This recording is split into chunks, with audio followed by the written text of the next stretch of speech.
it down that it hurts me the most. Yeah.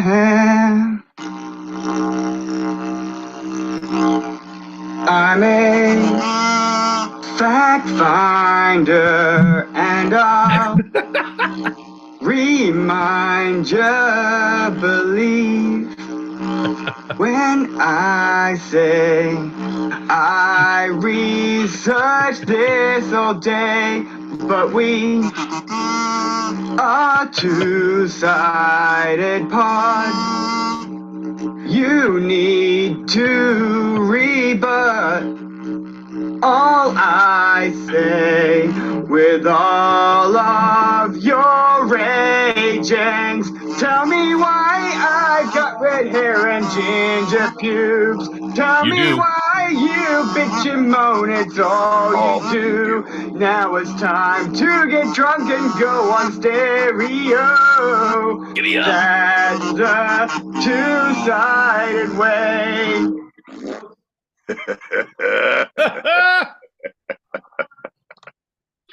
John, fantastic. Ladies and gentlemen, boys and girls, we are the Two-Sided Pod. We're here every Tuesday, 8 p.m. Pacific-ish, 11 p.m. Eastern-ish. That's 4 a.m. Greenwich Meanwich Sandwich time-ish if you're across the pond. We're only 6 minutes late, John. This is a new record, goddammit.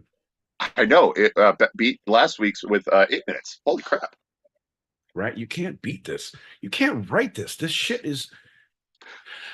It's undescribable, the things we can come up with. John, I trust you implicitly. And that was your first mistake. I depend on you rarely, but I trust you implicitly. All right, we got a packet, and we can start the show. Let's see.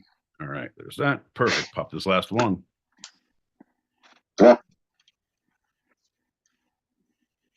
Greetings and salutations to the fine folks in the foundation. John L. Peacock, Esquire, the man, the myth, the legend, jaunty presence, as it were, a bon vivant. My boy Pete, this is your conscience, this is your shadow. Face to face. You knew this day was coming. Go ahead, try and kick it away. Take a shot. The moment I've been training for my whole life. And you said I wouldn't amount to nothing with all my drinking habits, John. Well, now I go on to prove you so wrong. Thanks, Dub. Cheers, everybody. Cheers, Dub. Bink, bink, bink. Cow. Ooh, and Dub, I like the look. I dig the look. It's catching on. Everybody's doing it these days. It's a new craze.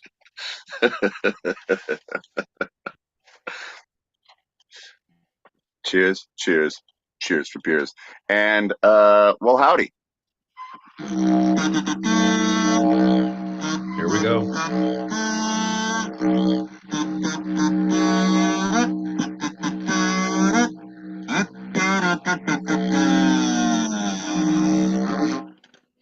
Like a finely oiled machine, John. If a finely oiled machine had kazoos and didgeridoos falling out of it at all points. I'm John L. Peacock out in Brooklyn, New York. I'm my boy Pete. Please just punch at our timing tonight in Southern California. And you're listening to Two-Sided, a live recorded podcast where each week I challenge Pete with a bit of the two sides of life, the serious and the fun. Yeah, John, the you and the me, all right? The wrong and the right. The no and the yes. The I don't think I can, and I think I probably am gonna do it anyway. The yin and yang, the push and the pull, the ebb and the flow. John, the Laurel, the Hardy, the Abbott, the Costello, the Pinkerton and the Van Dykes, the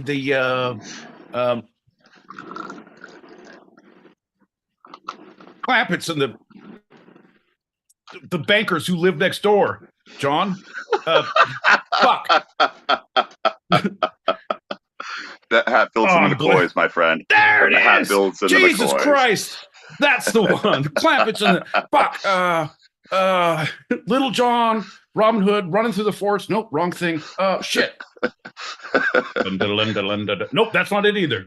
You're right, John. We're two different people, and one of us is right, one of us is wrong. One of us always tells the truth, and one of us always lies. It is your job, folks, out there in the viewership to figure out who is who. I am lying. Logical fallacy. Okay. Hey, did you ever sleep with this guy's wife? Oh! You know, we did a segment on the Hatfields and the McCoys, right? You do remember that, right? I do. We do. Have we done one on logical fallacies? Because I don't think we have, and that is why. Somebody just gave someone an idea, John. That is my bit. You put this down as my idea. While I'm doing that, pop those 2 packets and let's get going.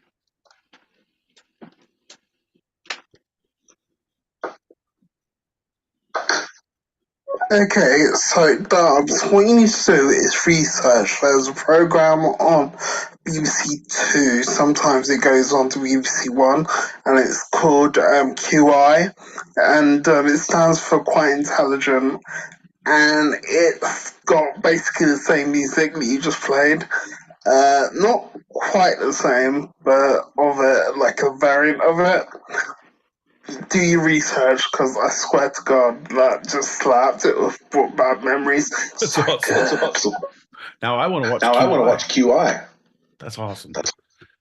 All right, hey, we got in the viewership here out on the YouTubes. We got Julie Prunes. We got Awesome Sauce Radio. Thank you for the foxes. Goddamn bastions of beacons of truth, keeping it true out there in the fucking deserts of Arizona. Those are good folks. Good to see you. One more. Gingers unite. Apparently you don't understand. My buddy here is dyslexic, so he understands gingers untie. No, look at Bud. Look at Bud in the room. Bud. Do you see Bud? He looks like me. Hey, Bud. I don't know what you're talking about. Bud. Bud in the room. Oh, yeah. I worship dog. Yeah. Let's start with a general check-in, because you look in a nice, feisty, good mood, but I want to know for real. My boy Pete, how you feeling? Oh, stressed like a motherfucker, John. If anybody told goddamn child Pete what adult Pete's life would be like, child Pete would have wept for years. Like, no, this shit is bullshit, John. Adulting is not okay. There needs to be a support group that meets weekly, that discusses problems, that has a special hotline that you can always reach out, where everybody knows your name. And they're always glad you came, John. Hold on. I feel like I just talked myself through this problem. There is, It's called The Bar. It's called the Two-Sided Pod, Tuesdays, 8 p.m. Pacific, 11 p.m. Eastern. Where our troubles are yours, your troubles are ours. And believe you me, I will make my problems yours. Cheers. Cheers to that. Bink, bink, bink. Because that's going to lead us directly into our first lightning round.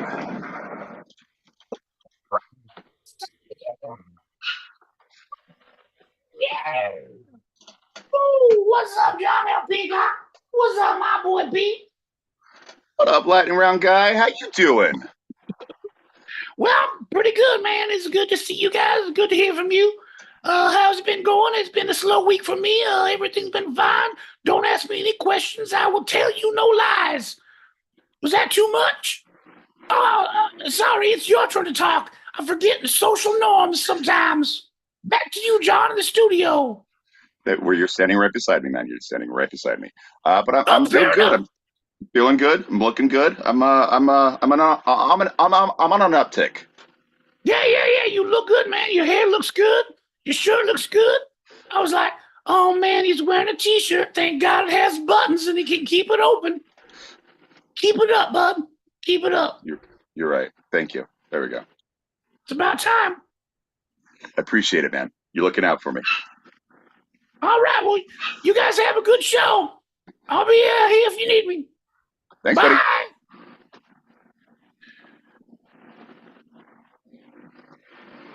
I just don't know what happened in that one. That was It's pleasant conversation. yeah. It was like a walk in the park. I'm like, who's this guy? I feel like there's a bomb coming. I feel like he's setting us up for something unfortunate. Yeah. Hope you don't have any more lightning rounds planned. That's for future My Boy Pete and John L. Peacock. Don't worry, we don't have to worry about that. Fuck those guys. What have they done for us? Nothing. Nothing. Fuck those guys. Well, anybody who's anybody knows that the first lightning round of the episode is always a standard Q&A. My boy Pete, are you ready for the questions? I'm ready for the questions. John L. Peacock, let's do it. All right. My boy Pete, what's the best New Year's resolution you've had? The best New Year's resolution I've had? Yeah. That I've made? That you've made? Personally? Yeah, that you. Yeah, I don't believe in those. I tried to make a couple, like early on in life. I'm not going to fucking say fuck anymore. Oh, fuck! I swear to God, I'm not going to fucking swear at people and try to run them off the road on the freeway. Oh, man. Son of a bitch. Fuck. So your personal best is trying not to swear, which obviously didn't work. No. And then I realized, like, hey, man, there's no such thing as why are you picking a special day for resolution? If you're going to, I believe Melania Trump said it best when she said, be best, John. And I feel like that is something we all should do, is be best. I do it all the time, baby. There's no special date. It's just like quitting smoking. You don't pick a date. If you pick a date and you fuck it up, you feel bad about it. If you feel bad about it, you do it more. You don't want to try again. If you don't pick a date and you just make this change, man, you'll do it. You'll do it when it's right. You know, on that note, I'm actually going to jump out of order. I rarely ever do this, but I'm going to go to this question. My boy Pete, why do people make resolutions for an arbitrary moment in the Earth's revolution? Simple times, John. Call for simple solutions from simple people.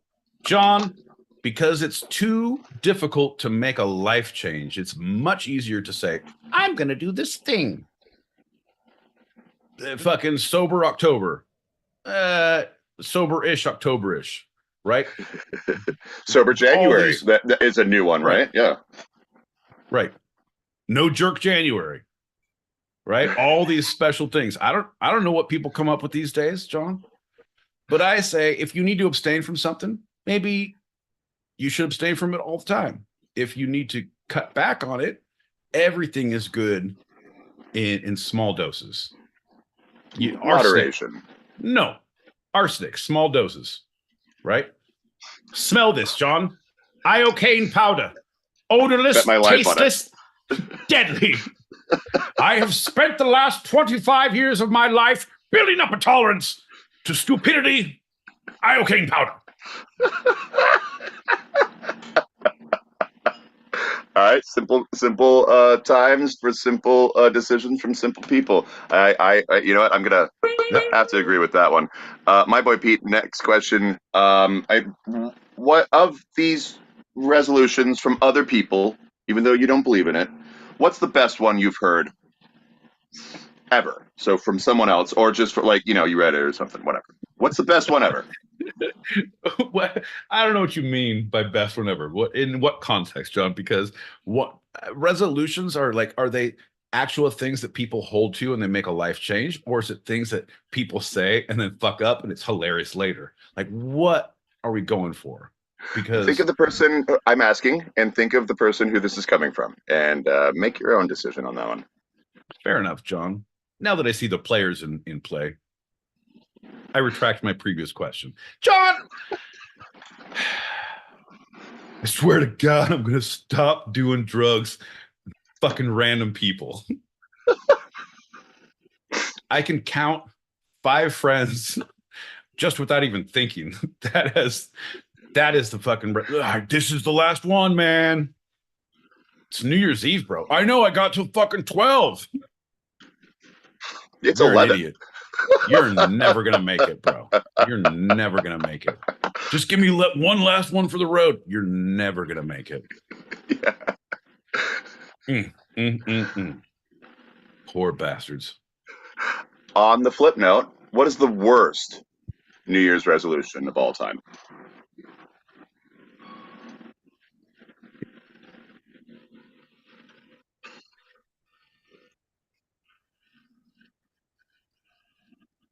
You know what?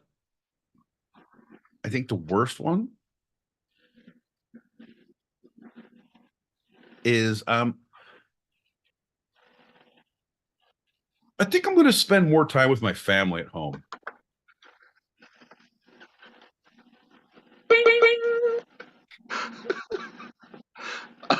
Yeah, I thought it might have been one of Hitler's, but I think you're actually correct. Hey, I didn't say Hitler didn't have a family, John. Ava Braun had a bunker that was decorated specially for his arrival. He's like, I think I will go to the bunker with Ava more often. It's very good. Nine? Yeah, John. That's who I was talking about, bud. Das good, no? Das good? Das ist gut. Yeah. Das ist gut. Yeah. Das ist gut. Hey, pop them 5 packets real quick. All right. I can bridge international gaps in this bitch.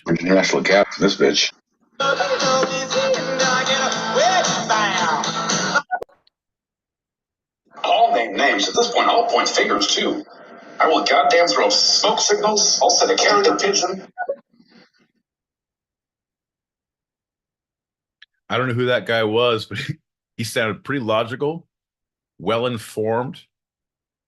I think wise beyond his years is what most people would say. I don't know about you, John, but I want to hear that one more time.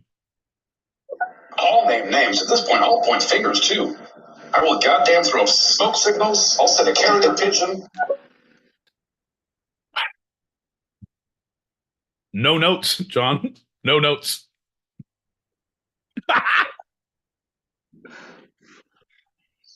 My boy Pete does the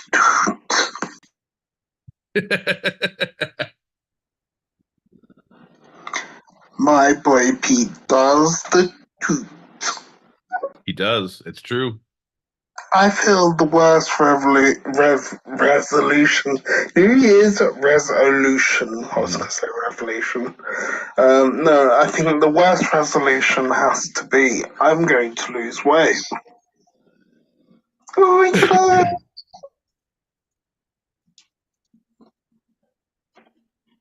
god.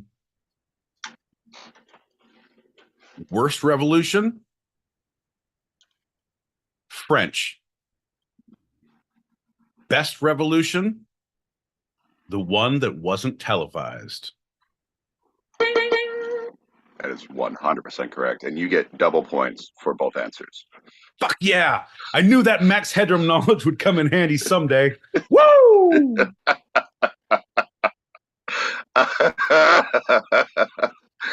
Well, and I had mentioned that it's just an arbitrary moment in Earth's revolutions around the sun, right?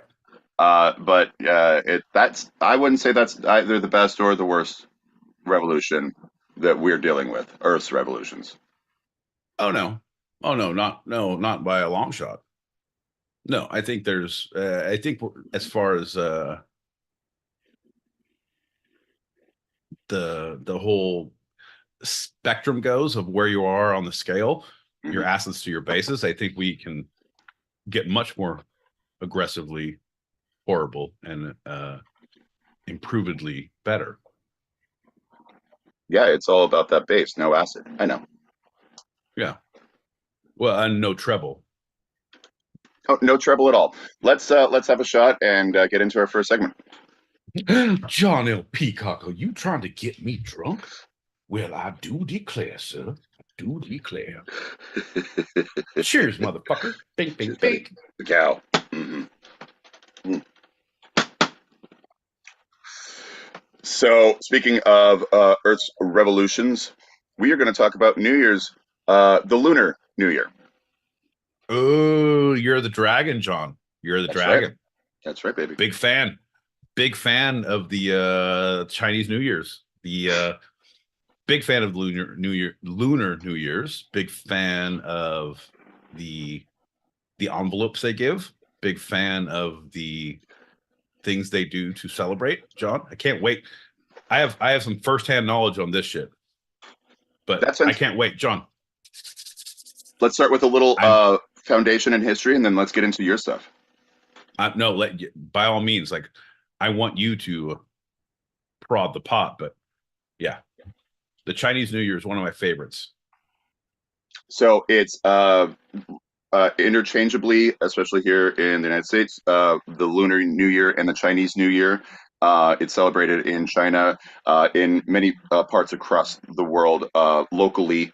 In Chinatown in New York, for example, in my city, and other Asian countries. It begins with the first new moon of the lunar calendar and ends with the first full moon, so 15 days later. And there is celebration throughout. Fuck yeah. Let's goddamn party. These motherfuckers know how to party, John. Yeah. Well, obviously. Because of it's relying on the lunar phases, it will vary every year. It begins between January 21st at the earliest and February 20th at the latest, according to Western calendars. Right. And it usually involves werewolves of some sort, if I'm not mistaken. Well, towards the end, of course. Well, yeah. No, especially the last night. Yeah. Hello. Anyway, that's a whole different Twilight for a different story time. Chinese New Year is a little incorrect versus Lunar New Year because Vietnam, Korea, Malaysia, and Singapore also practice the Lunar New Year holiday. Oof, John. So I was just, unfortunately, I feel bad because now all of my input from Southern California, the people I would go see for work and things, they'd say, "Oh, it's Chinese New Year. Yeah, Happy New Year," or they just say New Year, Happy New Year. But I realized Chinese New Year was because we're fucking idiots and we don't know any better. Like, oh, if you say lunar, it's too all inclusive. You have to say specific. Ugh, John, how dare we? How dare we? Well, like the Big Lebowski said, I blame nobody for the loss of my legs. Some Chinamen took them from me in Korea. Right. Right. Exactly. So for more than 3,000 years, Lunar New Year is just what it sounds like. It is the beginning of the Chinese calendar. The historic Chinese calendar is lunisolar, which I didn't know that word until my research. Lunisolar calendar, meaning dates are determined by both the moon, lunar, and the sun, solar. It's like space-time. It's one word, lunisolar. Months begin every new moon, and when the moon is not visible when it's not around, the new year starts on that new moon. Time out. So when you're saying the moon is not visible, it's not around, what the fuck, John? It's shadowed. It's a shadowed moon. You're a goddamn idiot. It is the first full moon between the halfway point between the winter solstice and the spring equinox, and that's why it's the beginning. Because Pluto was aligned with Jupiter. The heavens rained down.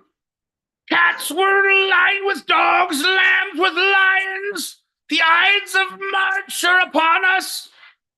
Yeah, I said March, John. Yeah, that's all right. That's all right. I know. So I didn't get it, and then I got it, and it was super simple because the equinox and the solstice are easy ways. You can determine them pretty easily through most of the world because it's just the longest day or the shortest day. They are and you can see the moon. You can very easily determine, even if you're in a very rural, remote, unconnected area of the land that does not connect to, well, this is the calendar, thousands of years ago. And so it was a very easy way for everyone to know, all right, well, that's the new moon after the solstice. So here we are. We're in the new year.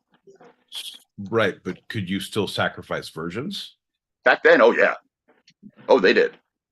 Okay, well, yeah, no, then definitely, I get it. It all clicks now. In 1912, China officially adopted the Gregorian calendar. But in the late 20th century, however, the holiday was reintroduced as the Spring Festival, another name it's known by. Less chanting in the Spring Festival than the Gregorian. So that was a good step in the right direction. I still follow the Julian. I don't care what anyone says. I prefer my fries that way, John, and my vegetables. All right, so why did it begin? There's myths and stories. One of the most popular legends is about a mythical beast, Nyan, which is Chinese for Mandarin for year. So year ate up livestock, crops, and even people on the eve of a new year. To prevent Nyan from attacking people and causing destruction, people would put food outside their doors for Nyan, for the new year. It's like cookies for Santa. Same thing. Yeah. And they say a wise old man figured out that Nyan was scared of loud noises, like firecrackers, and the color red. So people put red lanterns and red scrolls on their windows and doors to stop Nyan from coming inside, and cracking bamboo, later replaced by firecrackers, was lit to scare Nyan away. Yep. A lot of correlations with Santa. Kris Kringle. Kringle? Oh. Yeah, see? I'm just saying, John. A lot of red happening, a lot of sound, a lot of noise, a lot of carols. I don't know, chants, some would say. And they don't quite know, but historians believe that the Chinese New Year originated in Shang Dynasty, which is 1600 to 1046 BC. So a little time ago, 3,000 plus. 36. We call them the good old days, John. Back in my day, back in the Shang Dynasty, 1025 times. Back when the year would, right? The New Year? I don't know what his name was. He would come eat livestock. Nyan. Yeah. When back in my day, when Nyan would come to town, oh shit.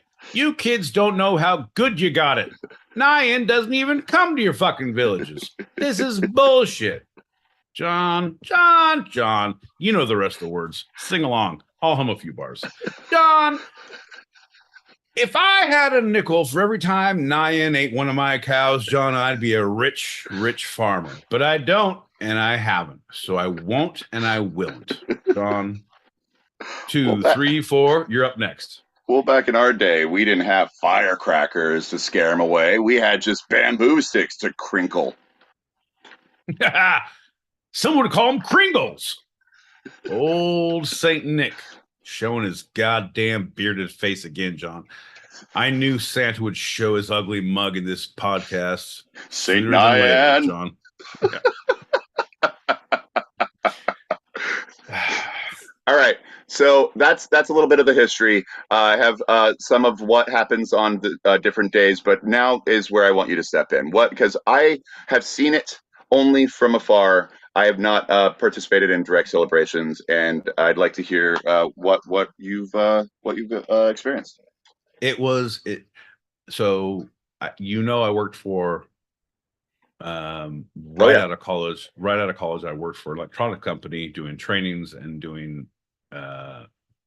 customer relations and shit like that. And I had customer relations and never mind. You know what? Given the bird. I'm sorry. I hate it when it does that. Sorry. Anyway, I took most of Garden Grove in Southern California, which is predominantly Vietnamese, Chinese. It's just a very Asian population. The street signs are in Chinese, and then you'll have the English version below them, but the predominant one is in characters. Yeah. I'm like, it's great. Relating to the community. Yeah. It's like where you are. I'm like, that's great. But to go in these places and you're so welcome. And I'd come in and I'm like, hey, what's up? I'm doing my song and dance, and everyone's giving me red envelopes. I'm like, okay, yeah. Every red envelope has like $2, $1, $5, but it's money. Like I can't take money Like, I'll be your private dancer. I will dance for money, but if I'm not dancing, then I have a problem with this. Right. It's just you're on a different clock at that time. Yeah. I like to refer to it as the doctor-patient relationship, John. First rule is do no harm, right? Second is Don't tell anybody. Fuck around, you'll find out. Sorry, I can't say what I did to that patient. It's a doctor-patient relationship. I stopped listening after the fucking second rule. Like, this is boring. I'll sign it. Whatever. Oh, I'm a doctor now? Whatever. Doesn't matter. I relate it to this of you can't, like, there's boundaries. Like, but it is a culture, it is a thing. Like, oh, cool. I get to go and like turn a bunch of envelopes into money. Like, am I in a mob now? Am I part of organized crime? Because I felt like it would be a bigger step in my criminal career. Like a lot bigger. But yeah, turns out no, it felt the same, John. And that is why I believe I'm a sociopath. I felt nothing. Let's move on from that one. No, that hit way too close home to you. You're like, I know him too well. Shh, John, no one's gonna cry from you. You're a million miles from nowhere. Give a pity laugh. Come on.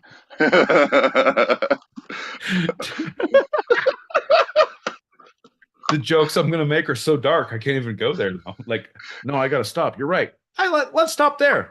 Let's stop there. And start at right before the official start of the Lunar New Year, where households are thoroughly cleaned. Cleaning symbolizes ridding the household of the previous year's bad luck and making the home welcoming to good luck in the coming year. It's a tradition that holds brooms are stored so that the newly arrived good luck will not be swept away.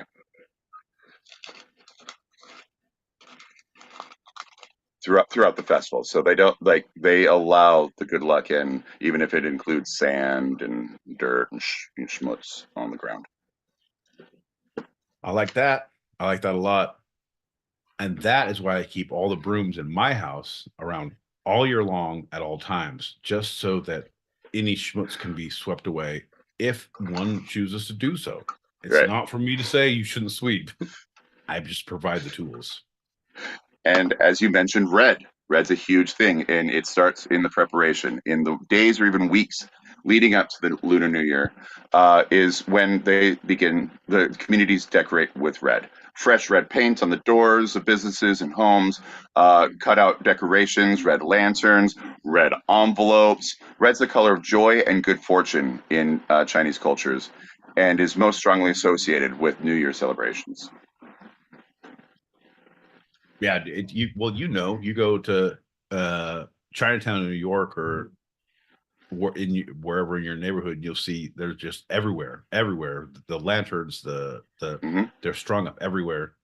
All of the flyers, all of the things, and everything's so much more vibrant. I was down there yesterday, and it's just like, they bring out the red for the New Year. Bring out the red. It's a good slogan, John. I feel like we need to get together, table this, meet a Chinese delegation, and pitch this to them because, hey, bring out the red. Lunar's upon us, right? We could fucking be millionaires at this point. John.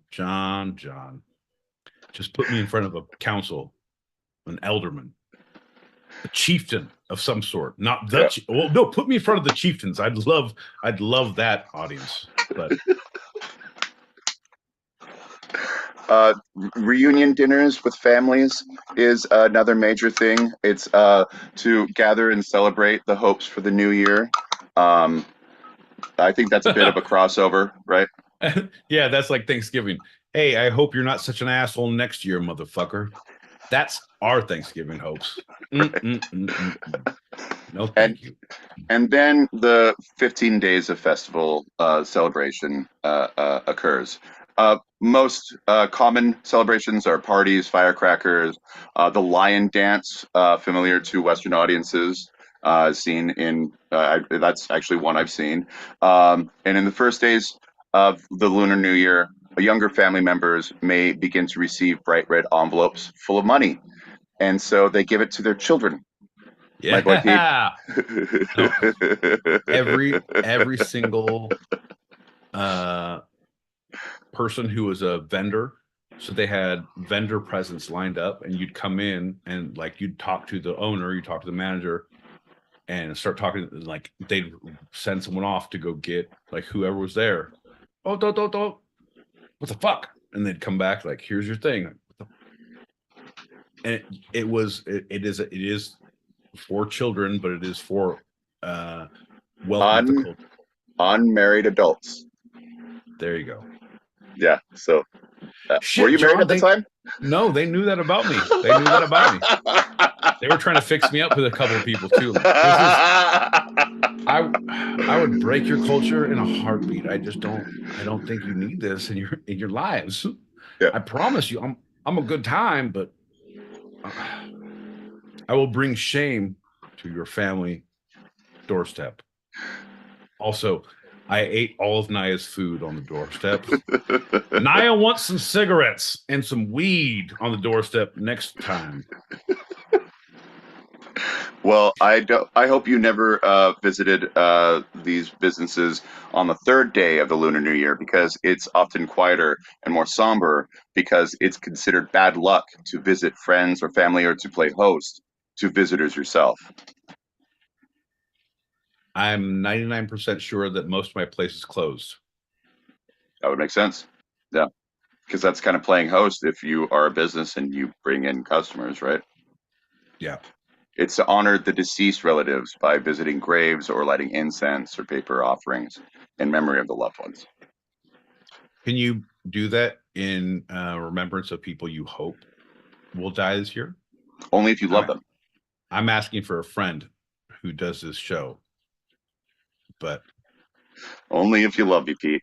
Only if you love me. Not you. Why is it about you? Fucking God, you're so fucking vain. I think this is about me. Yeah, you probably think this comment's about you. You're so vain. All right. Oftentimes, the seventh day of the Lunar New Year is the Sabbath, which our Lord God hath made. Let us rejoice and be glad in it. And be glad in it. So it's not that. It's the creation day of human beings. It's to honor humanity's connection to all living things. That's exactly what I said.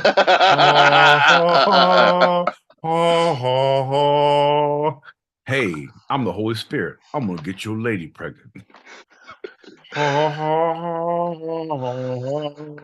Come on, John. You know the rest of the words. Have you let the spirit inside you lately? Well, the spirit finished near me, but not inside me.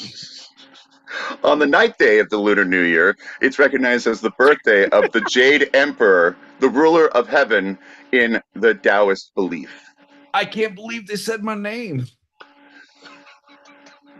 The ruler of heaven? Really? Come on. Well, you are jaded, so yeah, jaded emperor, Jade Emperor.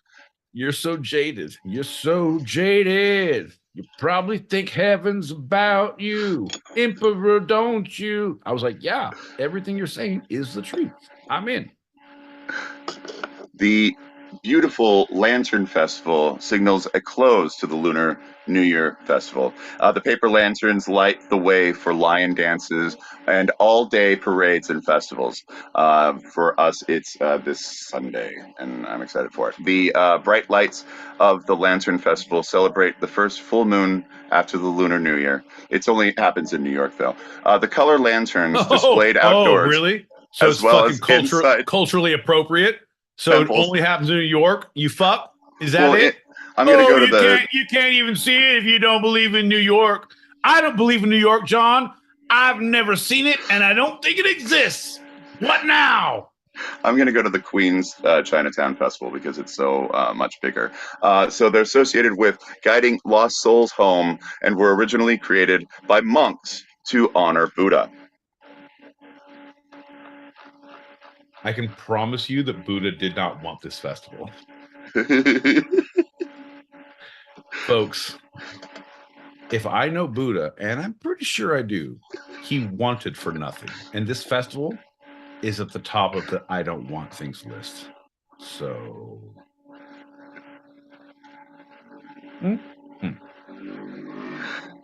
Well, so that's the Lunar New Year, Spring Festival, and Chinese New Year, if you will. woo! Fuck yeah, John. I'm an educated human being because of you.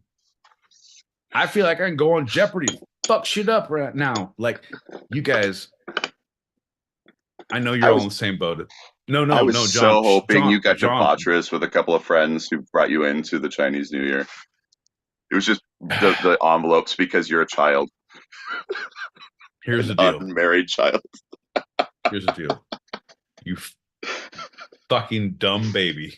You man child without a hope in the world. I will give you $2 because you're a piece of shit.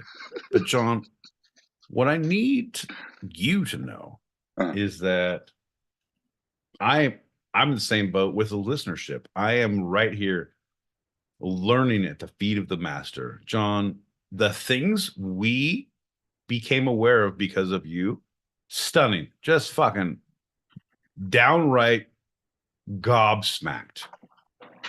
And I can say that every episode. John, I'll give you money in an envelope and it doesn't have to be red. How about that? You are correct, my boy Pete. Now pop those packets and let's move on. Giddy up, baby. Whenever I hear people say fuck around and you'll find out, I just want to say I want to find out, fuck around. Yeah. My man, I'm with you. But I'm saying in the medical terms, you don't want to do that. I'm a doctor of fuck around and find out. Look at that degree. Didn't go to school for nothing to get that fuck around and find out degree. It's up here, hanging over my mantle. Fuck around and find out. Hey, Pete. Hey, John. What happens in the doctor's office, yo? Stays in the doctor's office. Damn straight. What happens in the doctor's office stays in the doctor's office. Mm-hmm. Doctor-patient confidentiality. Damn straight. Damn straight. I guess in the lawyer's office, too. Yep. Hey, guys. Hey, girl, hey. Hey, Muse. I'm saying, Sean, he's 100% correct. So I feel like I'm going to start a dice game in my practice. Like, hey, y'all, fucking rattle bones. It's not a private gambling place. It's a doctor-patient confidentiality agreement. If you talk about it, I'll deny it because you're my patient. Fuck off. Also, you owe me $1,000. Ain't that right, John?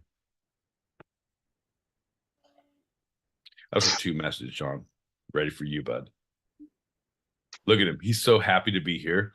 He's a Make-A-Wish Foundation kid just who showed up and like, oh my God, I get to meet Travis Kelce.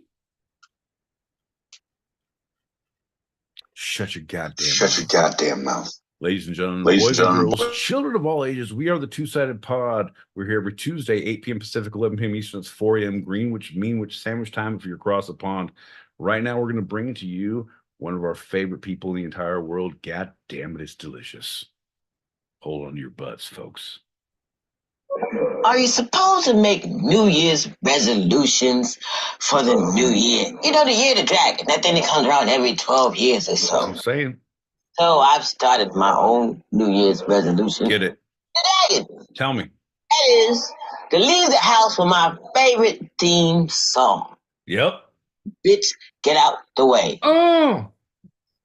Move, bitch. Get out the way. Oh, my God. Oh, my God. Delicious, delicious, delicious. One of my favorite people ever. Honestly, I don't want to be driving when she comes out because I understand that feeling. Sometimes I like to do a Sunday drive. I'll be honest. I have that problem. Sometimes I may be a little bit high. I also have that problem. Both things may result in this slow driving and a lot of looking around and pointing and shit. I get it. But if I was a passenger in your car, oh shit, turn it up. Let's yell at some folks and move fast. I am ready. Delicious, it's good to see you. It's We got good two to see you. more. Okay. How you doing? I'm about to say hi. Hope you're having a great night. So yes. Man, Mr. McShitballs. Good to see you. I'm from New York City. That song comes in handy. Trust me.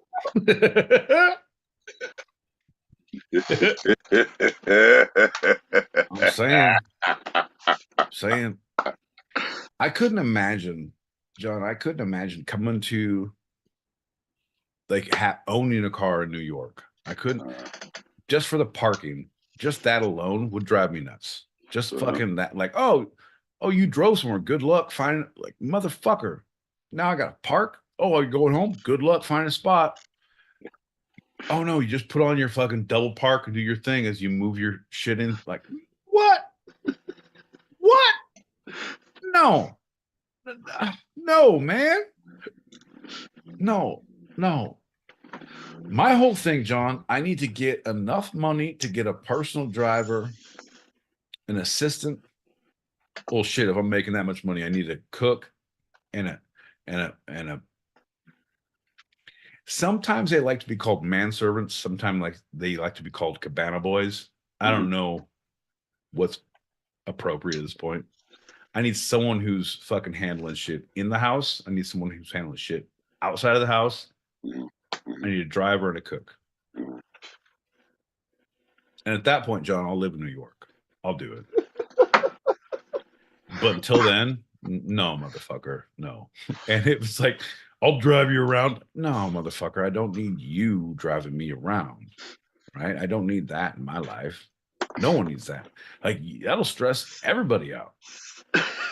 You, me, other drivers, the pedestrians. This is a horrible, horrible thing.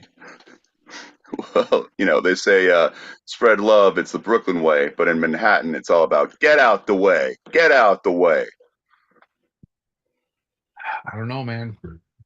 I've smoked quite a few cigarettes in front of your fucking stoop and seen aggressive driving behavior on a 2-lane street. Like, Jesus Christ. This is aggressive. This is neighborhood shit here. My man, slow down. This is neighborhood.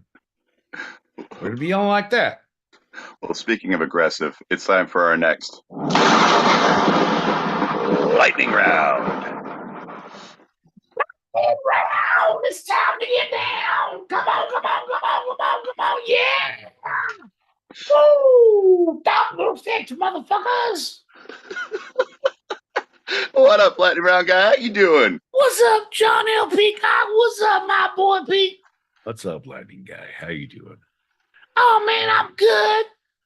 I heard you guys were talking earlier about an eclipse or some shit. The New Year? The new moon? The Lunar New Year? Lunar, that's what I heard. I was like, man, that eclipse is made out of cheese. It's lunisolar, so it's also the sun.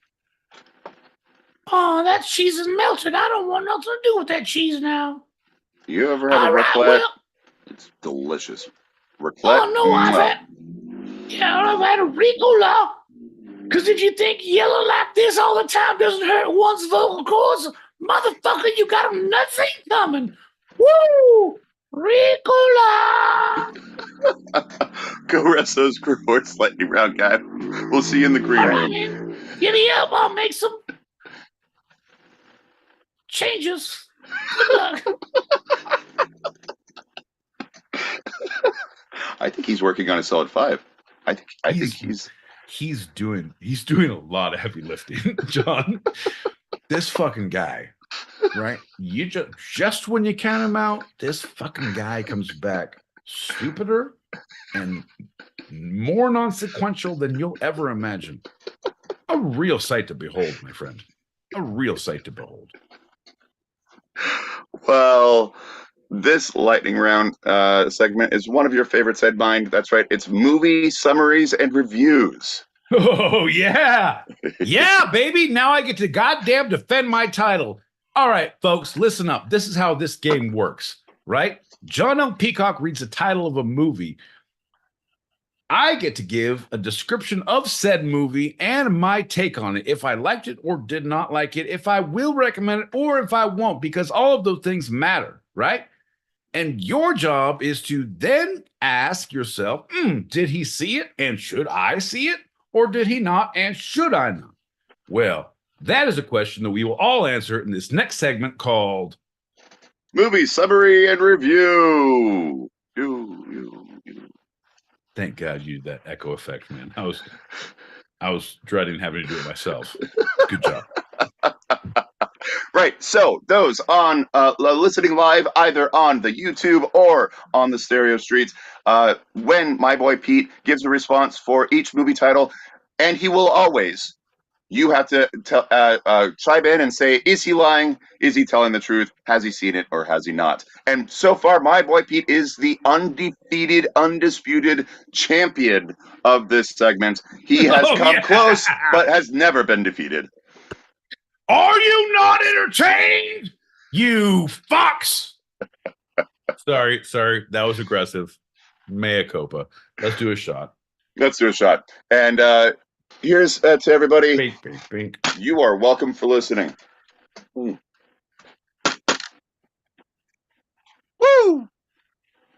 First movie. Yeah. My boy Pete, are you ready? I'm ready, John. Let's do a goddamn TED Talk here. Hold on, folks. I'm about to do a goddamn seminar. Well, my boy Pete, let's start with a classic, a 1993 classic, The Wedding Banquet. My boy Pete, tell us about The Wedding Banquet. Wedding Banquet. Horrible movie. It's a B-rated horror where it was supposed to be a love story, and here's coming up, but everything totally devolves, and there's fighting and infighting about the bridesmaids with the groomsmen, and the bride and the groom are fighting to keep it together and do the wedding, not do the wedding, to continue to get married. Everything devolves. They do get married. They end up at the banquet where it turns into a fight, a knockout, drag-out fight where people end up aggressively killing each other in a very B-rated horror way. I do not recommend it. All right.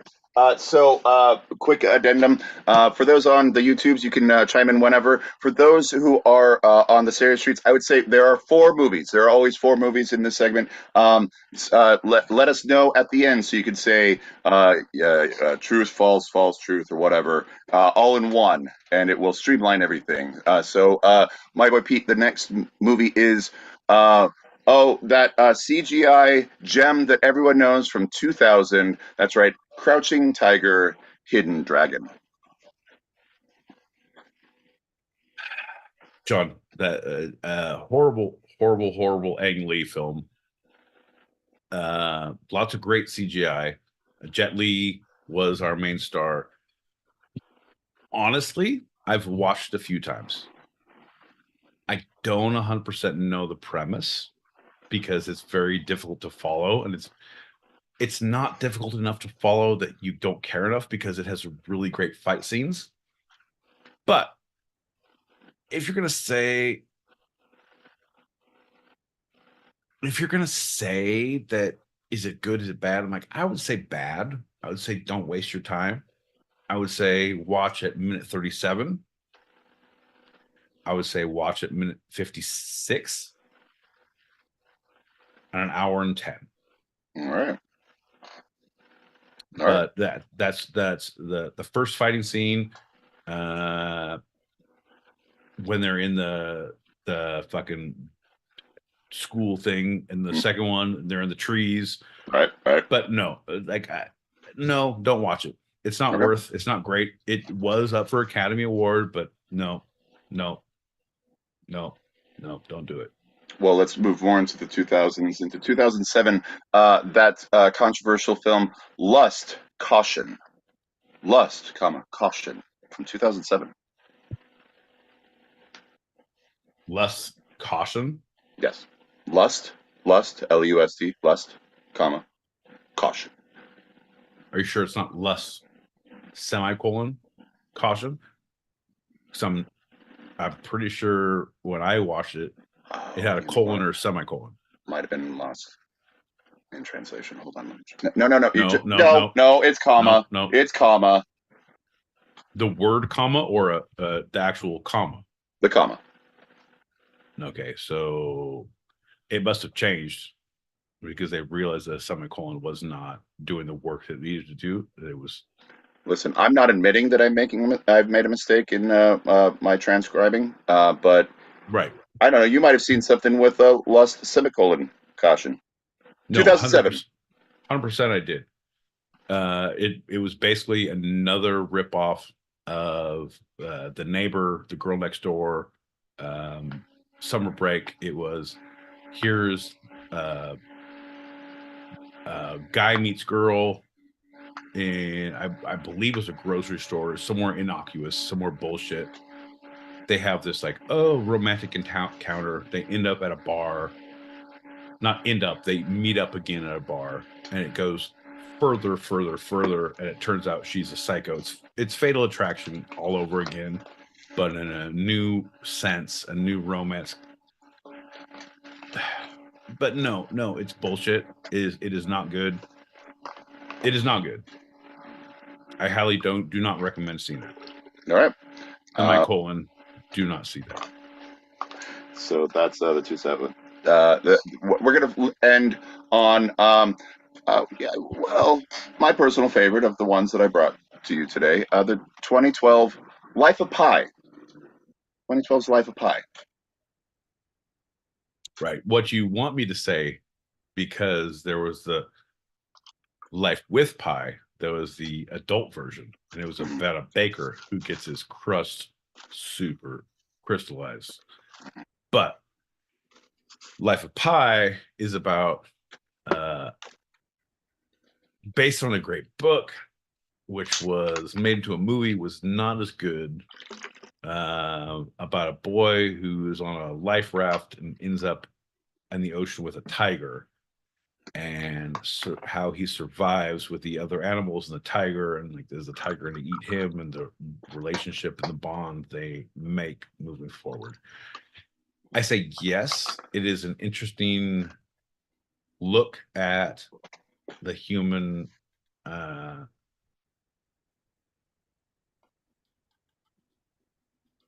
experience, the idea how your mind works in different places and different times and moments of stress. I would recommend it. Yes, I would say yes. All right, and those are the 4 movies. If you'd like to chime in, we'll give another 10 seconds as I rename the movies that my boy Pete just summarized and reviewed. The Wedding Banquet from 1993, Crouching Tiger, Hidden Dragon from 2000, Lust, semicolon, Caution from, I'm sorry, the 2000 was Hidden Dragon, Lust, semicolon, Caution from 2007, and Life of Pi from 2012. Chime in now, and we got a couple on the YouTubes. While those are actually going in, my boy Pete hit those messages on stereo. All right, so all right, pop those. I'll pop the packets. Here we go.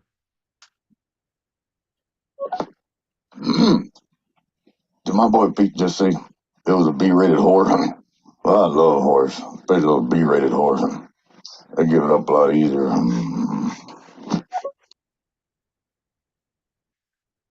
They all get up the same way, just pay less.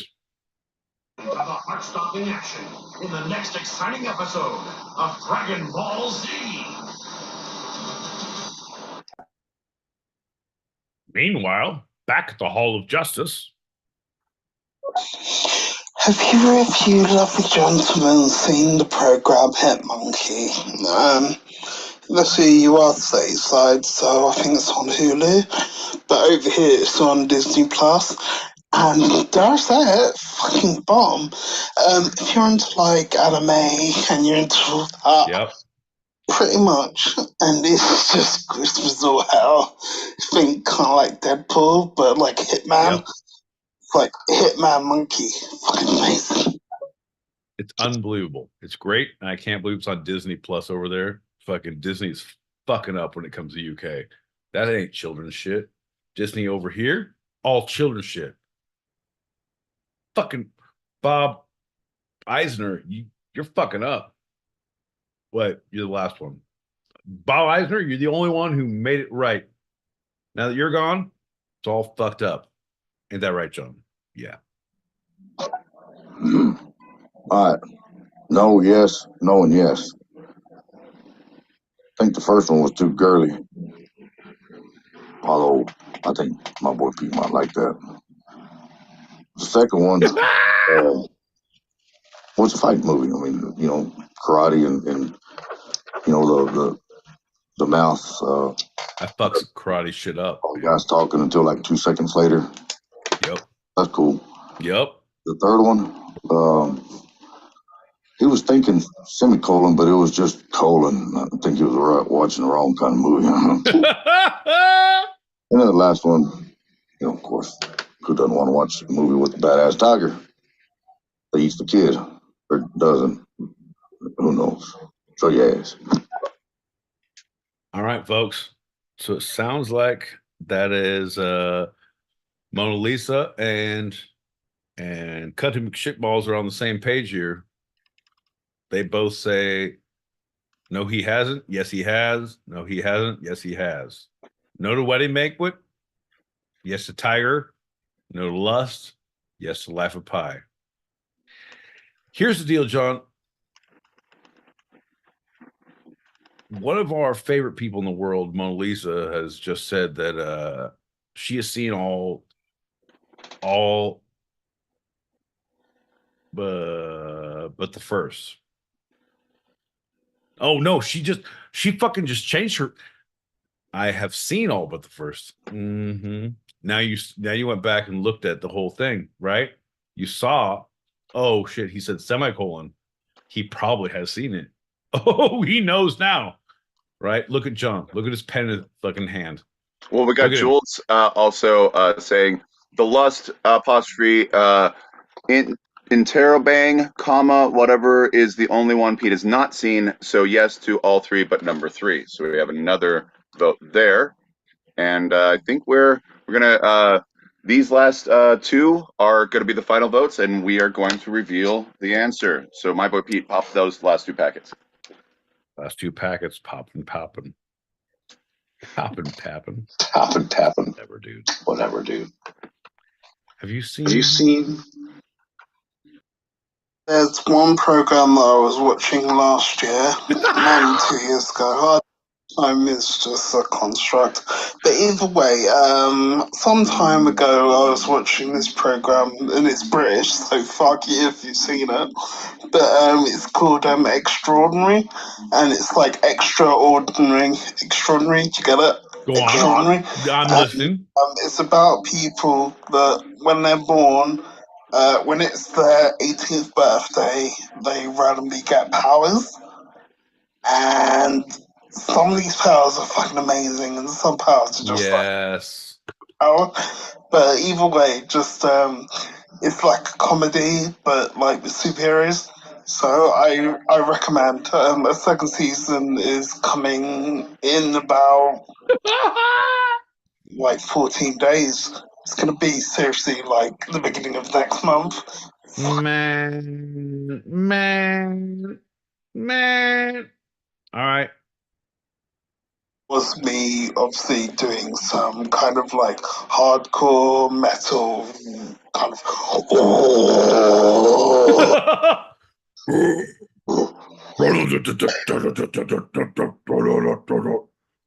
yeah, by demons, be driven. I'm with you, bud. We've all been there. John says, and that finger means we have one more pulpit to pack. Hello, pulpit. Shall we pack this pulpit? Yeah, John, we shall. But let me just say,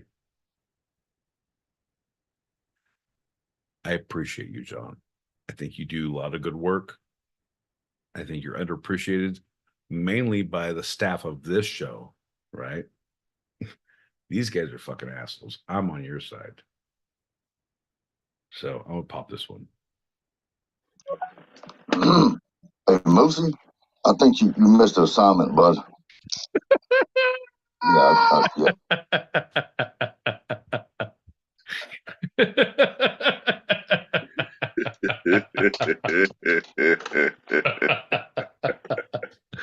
Oh, that's great. I am 100% with you. Also show you ass. But yeah, so yes to Hit Monkey, no to the kids who get powers who are superhero powers. Yes to everything else you said. Those fucking kids don't deserve powers, bro. Kids don't deserve powers. That's all I can say. All right, my boy Pete. Let's round this very long lightning round out. The first one, 1993's The Wedding Banquet. Yep. Did you see it? No, I have not seen it, John. All right. No, let's and at this point, I would love anyone to tell me, should I see it? Because I feel like a lot of people have, and I don't feel like I should. So should I? I haven't. All right, fair enough. Moving on. My boy Pete, Crouching Tiger, Hidden Dragon. Did you see that one? Saw the shit out of it. I own it. I don't think I've ever truly watched it. Like, yeah, fucking great fight scenes. It's no Drunken Master or Legend of the Drunken Master, but neither here nor there. My boy Pete, number 3, the 2007 Lust, or semicolon, Caution. No, at that point, I felt like if it didn't have Alicia Silverstone in it, I didn't want to watch it. And finally, my boy Pete, number 4, Life of Pi from 2012. Have you seen it or not? I have seen it. And I'm an educated man with money on my mind. So I've also read the book. And, you know what? Bonus points, my boy Pete, just enough to maybe eke out a win, because there's a lot of points against you because they were able to sniff you out on this one. Yes, they but were. I have a bonus. I have a bonus question for you, my boy Pete. Here we go. How are all these movies related? What is the common thread through The Wedding Banquet from 93, Crouching Tiger, Hidden Dragon from 2000, Lust, Caution from 2007, and Life of Pi from 2012? They are all imaginary, John. They all take place in the mind of the beholder. My boy Pete, you are very wrong. This son of a bitch. The thing is with John, he's gonna nitpick on the. He's like a goddamn. I'm gonna have to fight for my grade, John. I've done this my entire life. Tell me why I'm wrong, and I'll tell you why I'm right. And then you'll be like, bing, bing, bing, bing, bing. Fuck yeah, you win. Tell me why you think I'm wrong, and I'll tell you why you are wrong about that, and then we will move on. Because my boy Pete, the very obvious, straightforward connection between Wedding Banquet, Crouching Tiger, Hidden Dragon, Lust, Caution, and Life of Pi. It has a tiger! Is that all of them, my boy Pete, are directed by Ang Lee. And they have a tiger. And also, fuck your couch, John. Actively fuck your couch. That's what they have in common. How about that? You win. All right, folks. You seen it here first. This is where I take my first loss, and I will admit it, but I will have to say fuck John's couch. That is my only defense. My boy Pete, we are going to jump into the short. Let's pop this short packet right before the short. Giddy up. If you're saying about films directed by Ang Lee, how the fuck do you miss out Hulk with Eric Banner? The Eric Banner one, not the Edward Norton or the Mark Ruffalo version. The fuck? Ang Lee is a boss. That was Ang Lee's Hulk was awful. As a Marvel enthusiast, I can say that. Some of my best friends are Marvel characters. I can say that. Woo! I win. I don't know what I win, but I win. Fuck yeah. All right. Yeah. So yes. It's unfortunate. Goddamn unfortunate. You win some audio praise. There you go. All right. We are jumping into the short. So for these short segments, I will put 5 minutes on the clock. I'll introduce the segment as precise as possible, and we'll talk till the timer goes off. The title of this one is, quote, I think it will change because we won't have the foot traffic, so we need it to stay. That's the name of the title that you came up with, or someone else came up with? Because all the shorts are quotes. All the shorts are quotes within the short article that I have. So it's not the title of the article. It's just a quote that you decided to pick out, that you brought to the table. If you haven't noticed, that every single one is a quote that I have picked out from different articles. Yes. No, I have not noticed that. And now I can see that this is the problem with your shorts. So I actively see use the title, because there's fucking goddamn professionals, John, who do this for a living, who put a title on their piece. The short titled is, it may reduce foot traffic, but we don't know because it's probably a good thing, and maybe it's not bad, and probably not. What's fuck, John? This is why your couch is fucked. Are you ready? Let's get it. Residents of DC's Chinatown shared concerns about the future of Chinatown during Lunar New Year celebrations in the district on Sunday, as the conversation about a future new arena for the Capitals and the Wizards continues. Happy New Year, the crowd cheered as they came together. A lot of excitement and cheers came from people in the cold rain as they lined up in DC's Chinatown neighborhood to celebrate the Year of the Dragon. We really want to show our culture, and it's not just for the Asian community and Chinese community.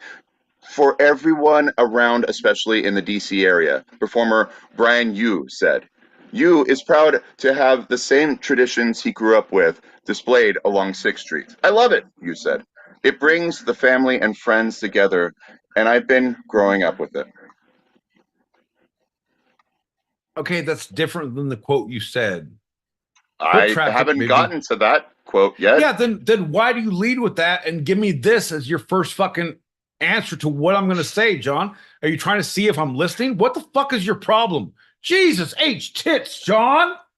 This has happened every single short. So as long as we've had them. And this is why I'm so angry at you all the time. Fucking insanity is doing the same action and getting the same response and expecting a different result the next time you proffer the same fucking question. Fuck, John! Fuck! Also, I think you need to give a little more context to our listeners. Isn't that right, John? Well, about the Lunar New Year celebrations, quote, this parade allows us to come together to celebrate our DC values. DC Mayor Muriel Bowser said, quote, I believe in diversity and inclusivity, and this is part of it. With and with Black History Month, we have to support. And DC hosts one of the most iconic and valuable gatherings, like the Chinese New Year celebration, with some say that they're concerned that if the Capitals and the Wizards leave the city, these celebrations won't be the same. Oh, Jesus Christ, John. Why is that a concern? So if basketball season leaves, then our lunar celebration won't be the same. That's the problem that you're stating in 5 minutes. The arena that they are stating is the arena is currently close to Chinatown and creates a lot of foot traffic. In fact, quote, I think it will change because we won't have the foot traffic. So we need it to stay, Dawson Arnold said. Okay, so you're basically relying on six months out of the year that you have that people get to the game early and walk through your neighborhood, your district. And if you don't have that, that's the problem. Is that what you're saying? That's what yes, that is what's happening right here, is that moving the big sports and entertainment traffic of income away from the area is going to be extremely detrimental to the whole area and to all the residents within it.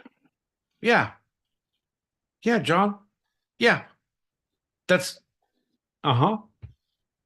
that's called economics. It's a basic fact that if you move a big draw of people and crowds away from a neighborhood, it will cause a detriment to that neighborhood. They will not have the same foot traffic, the revenue flow, the cash income, the taxability rates. It does not. It is a different neighborhood that will be influenced. And so right now they're saying, what is the argument? Like, I get it, but everything is for money. So what is their argument? Well, Cultural? okay. Well, there's you has an argument that he believes it's more of an opportunity. I don't have an argument, John. No, not you. I don't have not who's on first, John. Here's the deal. What's on second? You's on third. What's you's argument? Brian Yu's argument is that he believes it's more of an opportunity for authentic Chinese businesses because, quote, to get back to the Chinese roots of Chinatown, like with all the restaurants, we hope we can expand, not the one limited block that we are now, you said. So he thinks it's actually an opportunity for more authenticity within Chinatown. So it's a counter argument. Right, 100%. How do we button this up, John? Third base. I don't know. No, I don't know either, man. Like, you bring shit to my table? Come on, John. What are you gonna do? Here's a multinational conglomeration that wants to take their sports arena to a different place. Okay, and here's a culturally specific entity that needs their money and their funding. Okay, who's gonna win, John? Who's gonna win? Virginia, because that's where they're going. Welcome to America. You're right. Let's do a shot and get into our final segment. Here's lucky I poured this one already. Bink, bink, bink. The gal. Cheers, everybody. Thanks for listening. We got one more packet there to pop, and that'll be the last one. It'll be, until after the segment. And then after the segment, we will be popping all the packets in the green room, where we will be here in this room. Do not leave. If you do, your motions will be tracked. And so help me God, your fucking relatives will cry when they see what we've done to you. Ain't that right, John? Fair enough. Okay.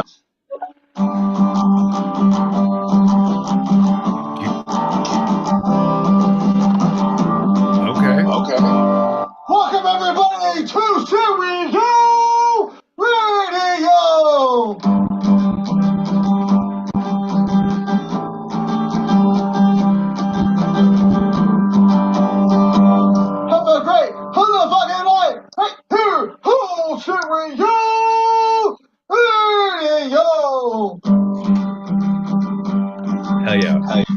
you go. There you go.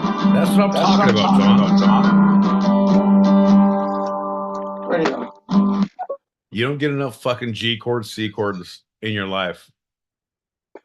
And I'm saying, my man, Greg, thanks for bringing that to our table.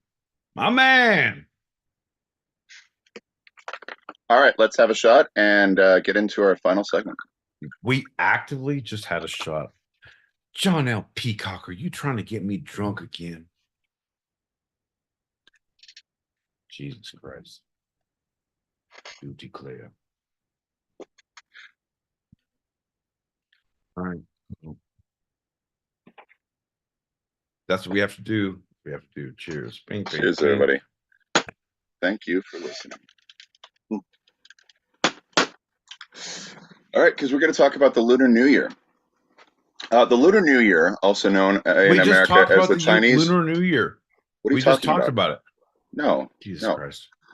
The festival is celebrated in China and other Asian countries and begins with the first new moon of the lunar calendar and ends with the first full moon of the lunar calendar. It's 15 days later. I am having a problem with this. I need you to realize that you're reading the first part of the script you just read. Anyway, so the lunar calendar is based on the cycles of the moon. So the holiday varies slightly every year, beginning sometime between January 21st and February 20th, according to Western calendars. I feel like I'm taking crazy pills. Am I taking crazy pills?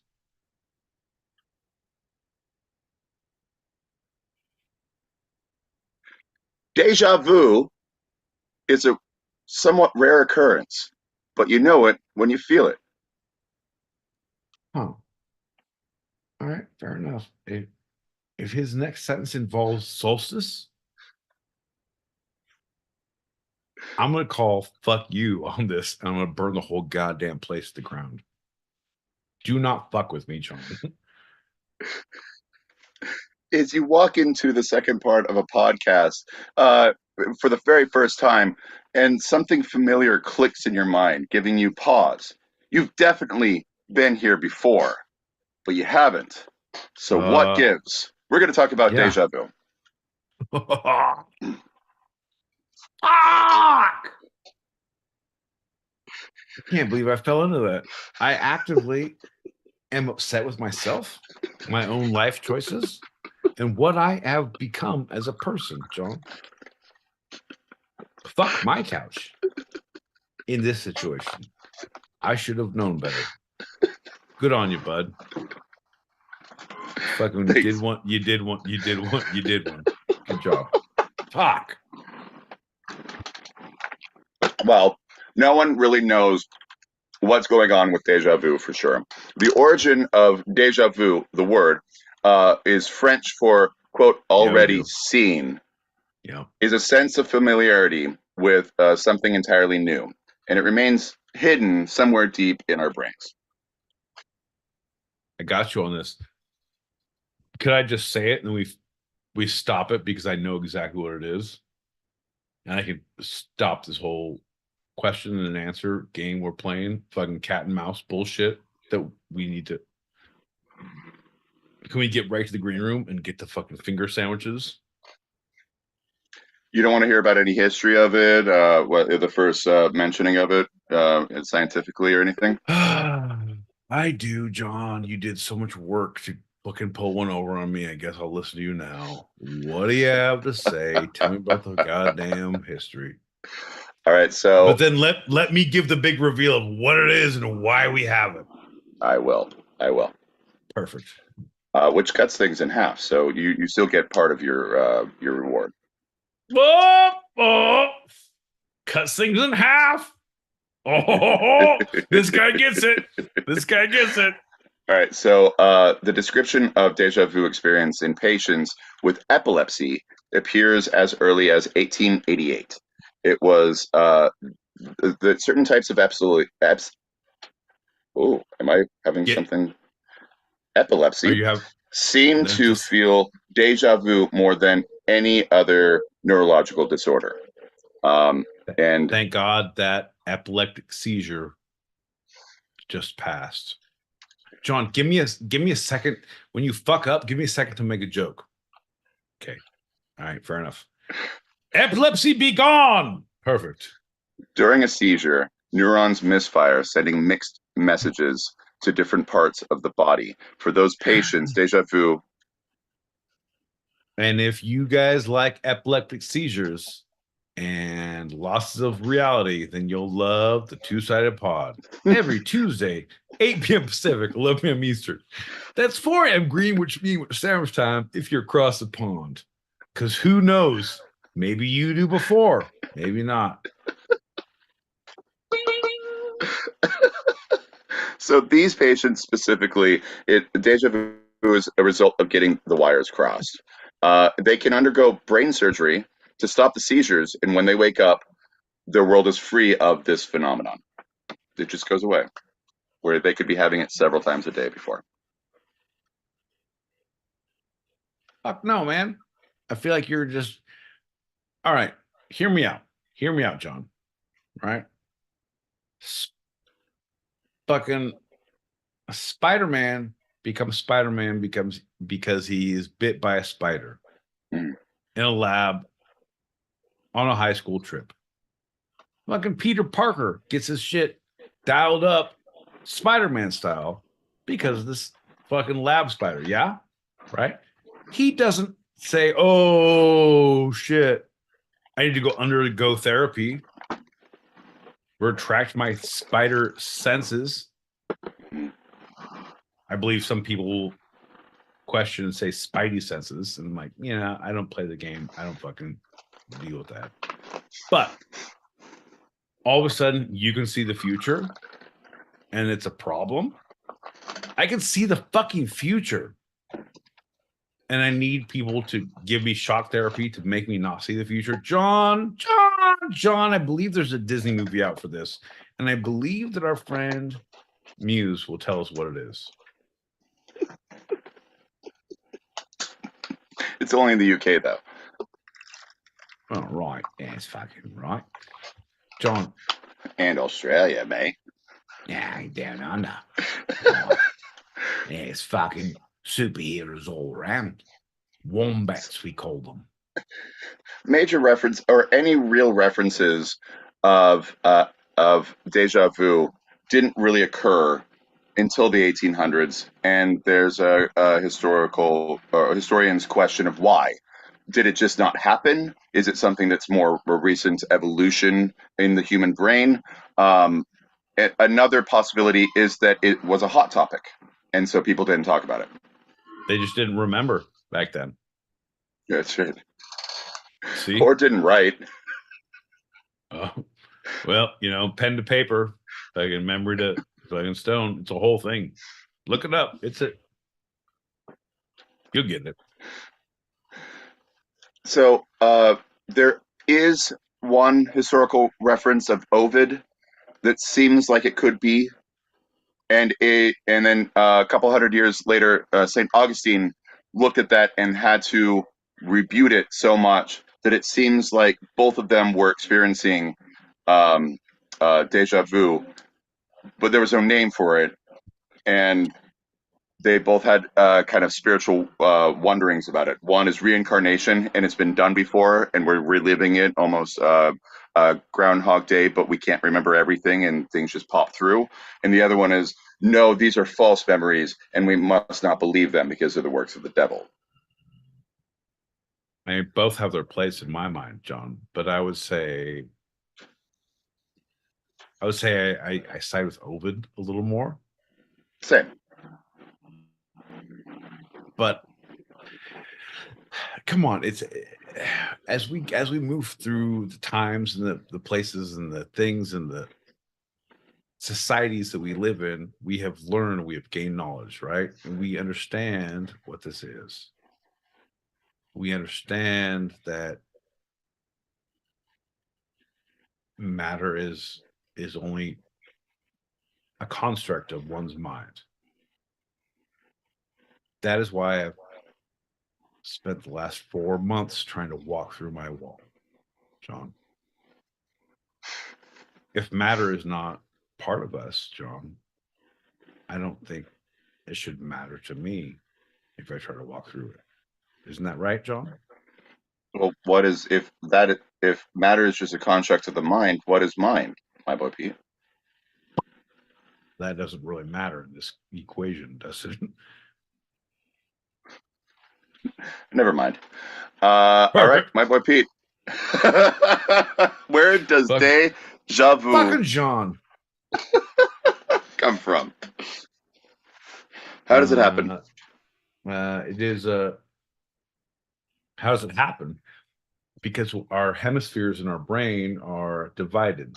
We all know that we understand there's the creative, there's the logical, there's the when you see thing on one side, it goes to the left. We see on the right, it goes left to the right.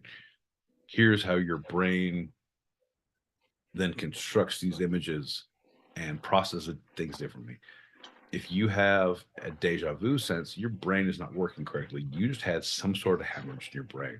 You are actively experiencing a small grand mal seizure. I would say seek medical advice immediately. Call John L. Peacock. And if you're in the Patreon, I will give you his home address if he doesn't answer his phone. But it is when information is perceived in one side of your brain, it's given to the other side momentarily, milliseconds later. But in your mind, you've already experienced it. You already know it. You already see it. So now you're understanding, you're comprehending. And it's like, fucking, I already know this shit. What the fuck? I've seen this before. I know this. Yeah, you have, because you just saw it. You're actively seeing it, and you are slow on the motherfucking uptake.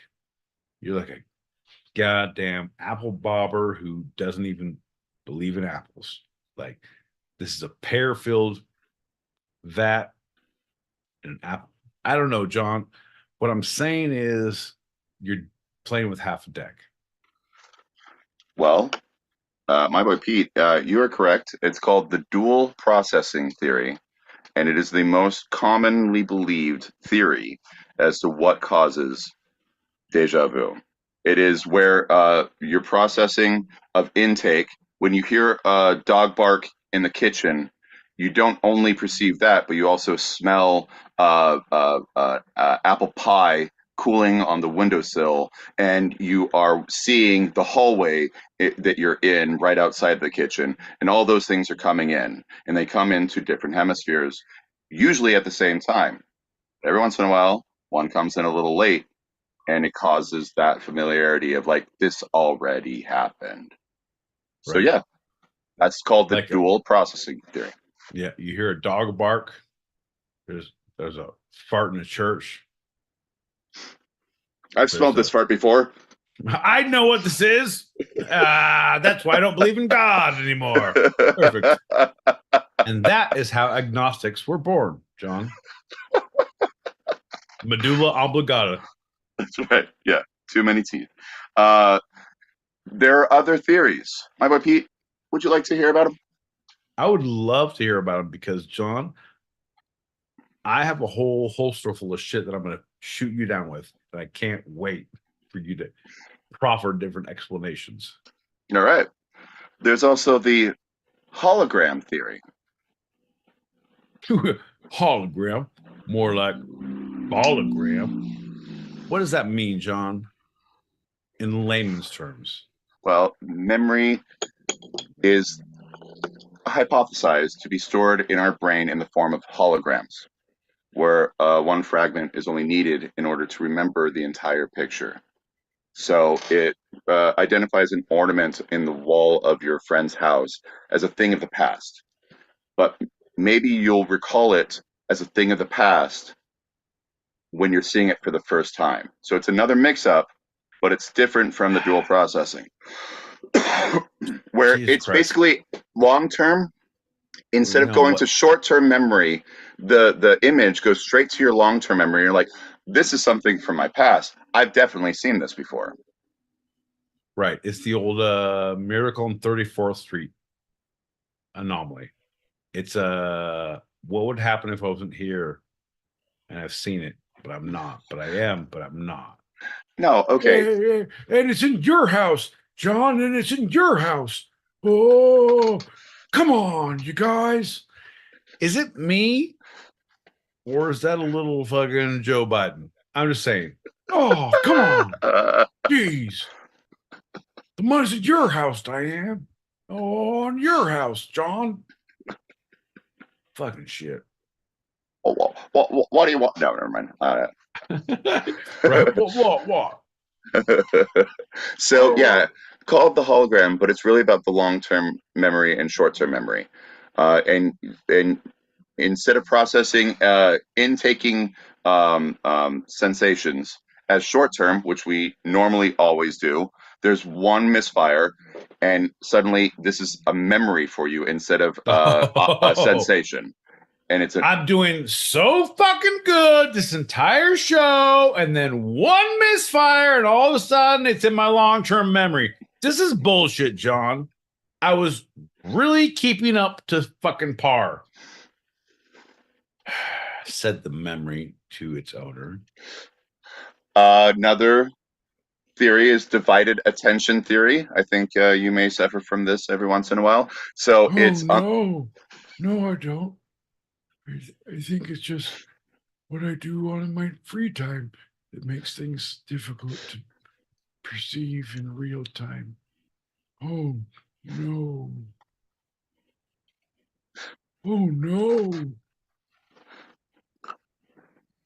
Oh no. What do you got, John?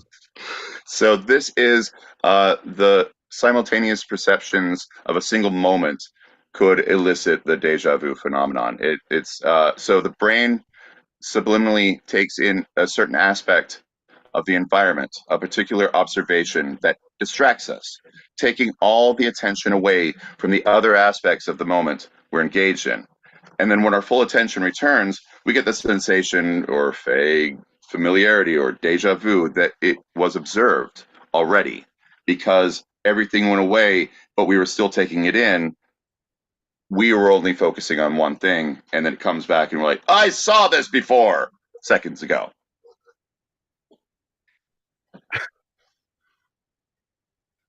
Nope. I'm trying to frame this joke, and it's not working out well. Like it all ends poorly. No, John. No, because when you're focused on something so intrinsically that it is your purview, yeah. And then all of a sudden the normal world comes into view, and you know, I've seen this before, because now you're shifting your focus. No, John. It's just like walking out. John! That's not it. That's not the joke. John! It's just like, nope, just fucking go broad. John, it's just like walking out of a one-night stand. I was so focused on everything that happened previously, the world stopped turning. And now, John, I see the rest of the truck stop.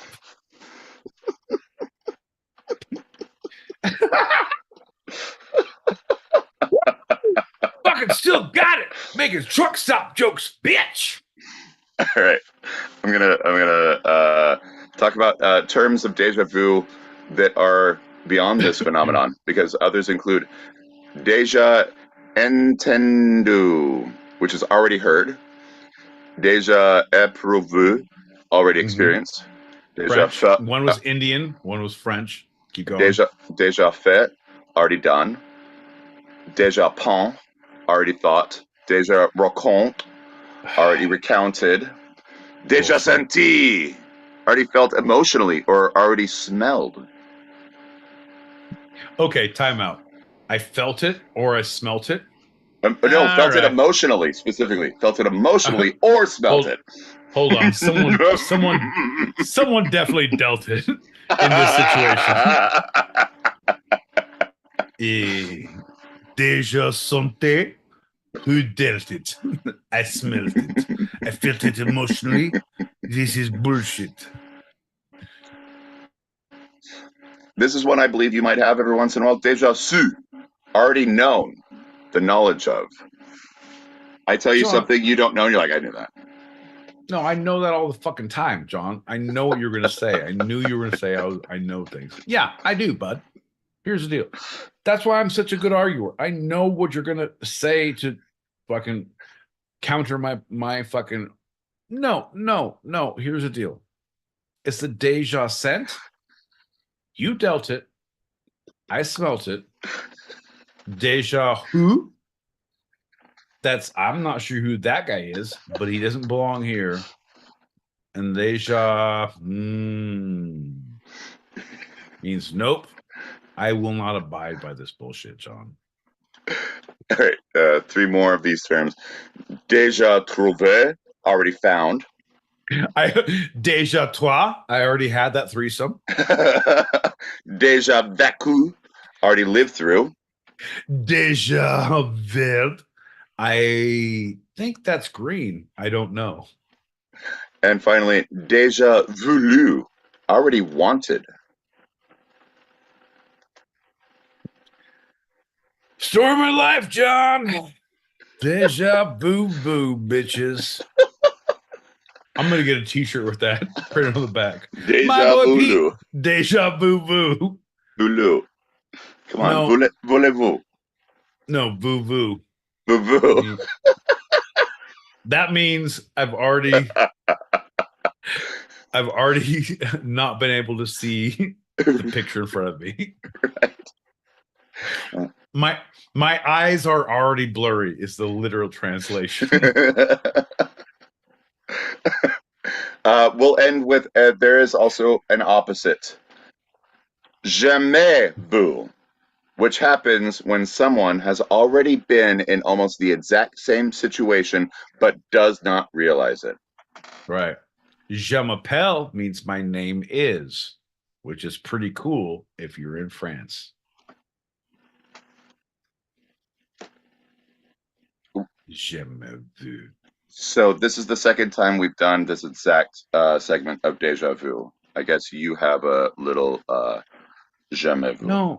No, here's the You don't deal, realize it, man. After all this, I've yelled, I screamed in the first 2 minutes, like this is happening the same thing. Like, no, I'm repeating things. I was saying you were repeating things. No. I'm now repeating things. John, no one cares for your bullshit. Just because we had 2 listeners before and now we have 15 doesn't mean you're fucking special, bud. All right? I need you to get that out of your head. Oh, somebody gets a special haircut, feels important. Fuck off, John. You don't get to fucking recycle shit on my watch, bud. No thank. I realize I've been saying bud very hard in the last fucking aggressively encounters, but doesn't matter, John. I've only been hearing dub the entire time, so it's okay. I was saying Doug. Good. All you need is Doug. The forces for this episode of Two Sided have been the first segment. You're an idiot. That's great. All right, tell me about your forces. First segment, forces: National Geographic, Britannica, Columbia University, and the Lamb Museum of Anthropology. Second segment, Smithsonian Magazine, Déjà Experience Research, The Brain Blogger, and verywellmind.com. And the short, CBS News DC, that's Channel 9, ladies and gentlemen. Ladies and gentlemen, WCBS Channel 9 coming to you live from Chicago. Ain't that right, John? That's right. Those are my sources for this episode, and there are a couple of my forces as well. Yeah, well, my forces. I'm literally. No, here's the deal, John. I don't have time for this, right? I have a whole staff full of writers who comes up with this fucking off the cuff hilarity at all times. I don't have time to give them all credit because credit is due and they do not deserve it, John. And what I need you to know is my forces are some to be reckoned with, sir. Well, it's now time for your favorite game and mine. It's time for my boy Pete. What's the through line? Fuck! I thought it was what your fraction corner was. I was gonna take shit back, and now I gotta find a through line. All right, fuck. What's our? All right, tell me your topics. Our topics were déjà vu, and we also talked about lunar eclipses. And we talked about lunar New Year. Lunar New Year.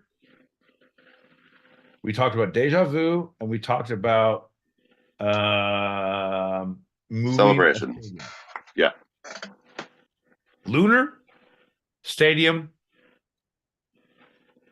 I don't remember, but I think I've heard this before. Right.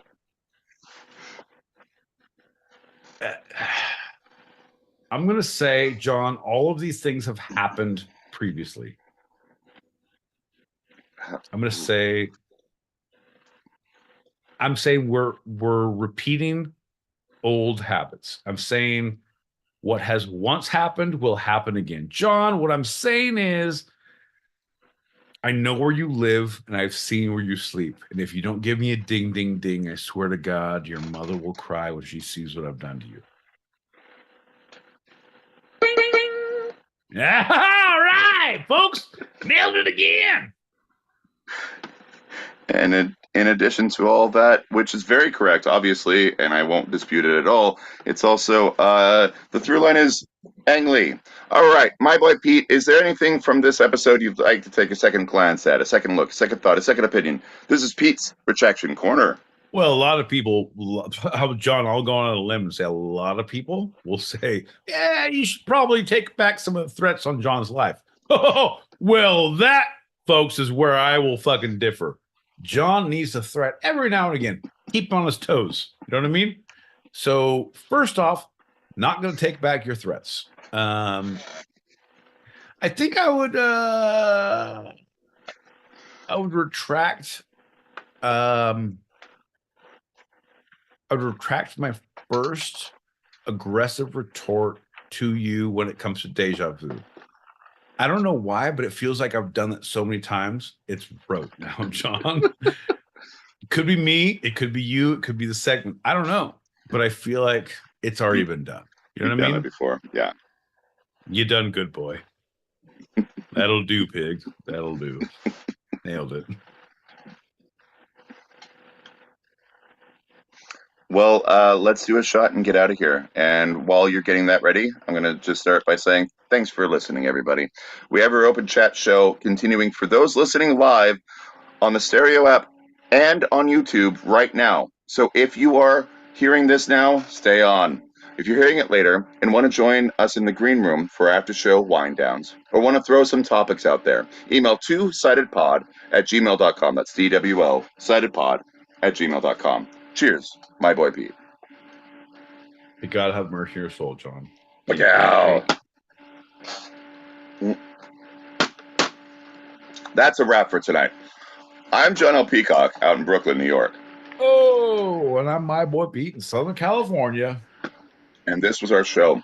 You can eavesdrop wherever you get your podcasts. And even join us live, both on our YouTube channel, handle @twosidedpod, all one word. All lowercase and no underscores. That's right. And on the Stereo app, every Tuesday, 8 p.m. Pacific, 11 p.m. Eastern, as we talk about the two sides of life, the fun and the serious, here on Two Sided. Love you, Pete. Love you, John. Good luck to you in the future.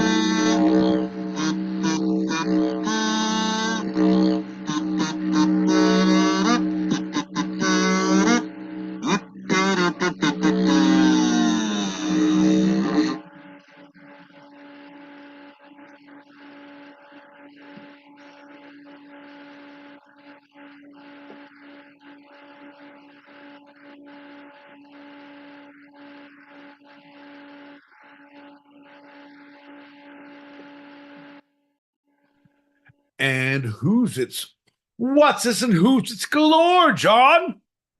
Folks, welcome to the green room. We are the two-sided pod. We're here every 8 p.m. Pacific, 11 p.m. Eastern. Tuesdays, that's 4 a.m. Greenwich mean sandwich time if you're across the pond on Wednesdays. John, I said those things out of order. I feel like it kind of hit. I'll be honest, I'm not sure, but only time will judge us. Look, I got you coming back here shortly, as we sift through the shadow of the valley of death, John. I will fear no peacocks, because thy ginger and their stupidity comfort me. Yea, though 1,000 spears at my left and 500 at my right, John, none shall come nigh me, because thou is my shield and my buckler, and all is well in the world. Isn't that right, John? Come on, bud. There we go. Folks, these are the kind of things we have to deal with on a day-to-day basis when it comes to the two-sided pod. It's not my place to say, but it's my place to say. It's the small things in life. It's what you strive for, right? It is these little moments. How you say je ne sais quoi. John may say they are something he doesn't know how to say, but I will say them correctly. How do you say? John has other things he needs to take care of. John has what we call a nervous bladder.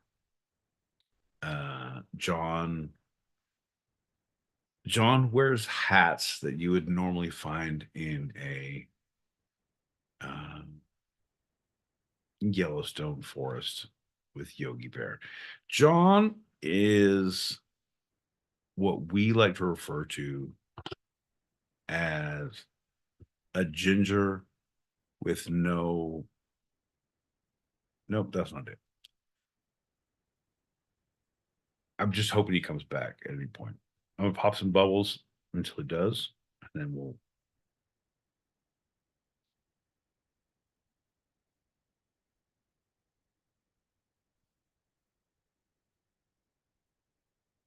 Fuck yeah. And another thing with Dave. Folks, if you don't follow another thing with Dave, this guy's on it, man. Like, send him a like, send him an invite, follow him.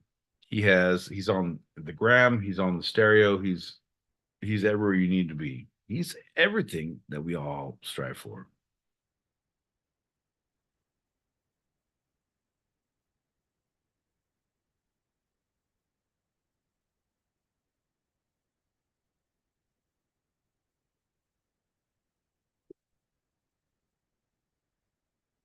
See, finally, someone comes with a little truth bombs.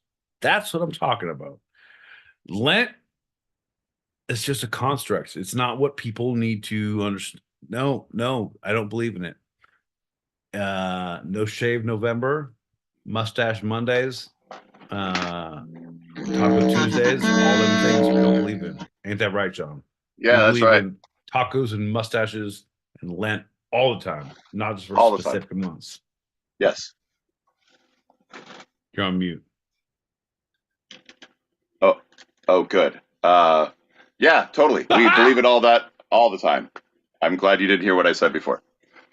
Yeah, 6 of one, half dozen the other. Pop this last one. Here we got two more. All right.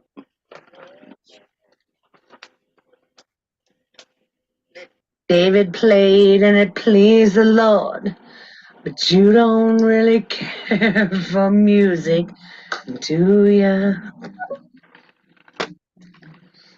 It goes like this: the fourth, the fifth, the minor chord, the major lift.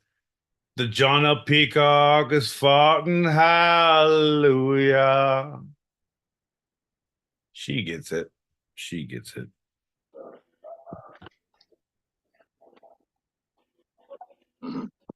Hola, mis amigos. My boy Pete, John L. Peacock. Y Two-Sided Podcast. Solamente aquí en stereo. Y el YouTube. Cada martes a las 8 de la noche, tiempo pacífico, 11 de la noche, tiempo este. Saludos. Yeah. The Salud. only Salud, mi amigo. my only note is you didn't say show your ass at the end, and I feel like I know, John. I'm gonna play this one more time. I'm gonna do this for you. All right, Taylor, you good? You gotta let me finish. But Beyonce, fuck. I'm gonna play this one more time. Mute up, record this so that we have this clip. Yeah.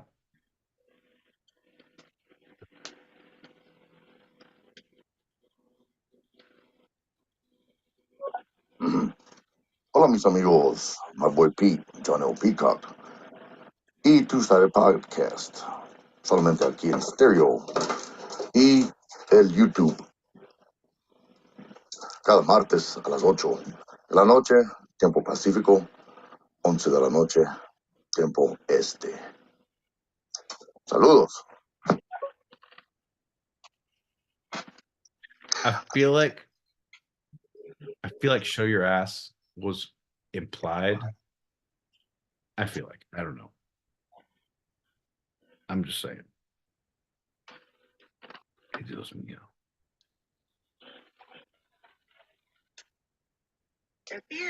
Those have gotten so What? What?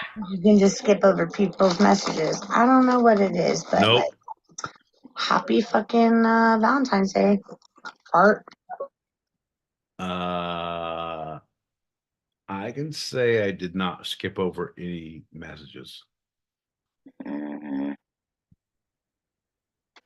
I'm going to verify that. I trust you, but I'm verifying. Oh, yeah. No, I verify. All messages have been played. Maybe you stopped it. Maybe you stopped it.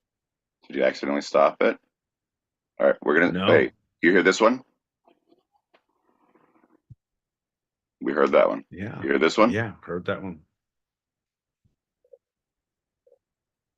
We heard that one. All right. I'm saying, bud. Your message didn't send, know. lady. Your message didn't send. We are verifying. We are with you. We want to play your messages. We just did not receive it. What was it? Let us know. And now it's my time to say, hey, everybody, I just want to give a shout out to Mindfox, Foxy, M Spectacular, Drew, 61, C Bird, Joel Prunes, Abigail Eliza, I think. No, I'll just go back. C Mick you make me have fun with all that. Hey, Super Bowl Leaks! Bob up and down. Oh, hi, Bob up and down. Hi, how you doing? Angel Faye and KSK Swahil. Actually, I'm gonna look at Swahili Han. What up? Hey, thanks for listening, everyone. We are in the green room after our podcast show, which is shown on the YouTubes live as we are doing it on stereo. So it is actually still happening. We are letting exclusive access for those stereo people to come into our green room, which is a new thing for us. So if you are listening and you want to just pop that little link above to our YouTube channel, you can check us out right now. That's right, John. And if you act now, you too can get these fabulous items included in your gift basket. John, tell them what we have. Not only did they get their Cuisinart, they can slice, dice, chop, and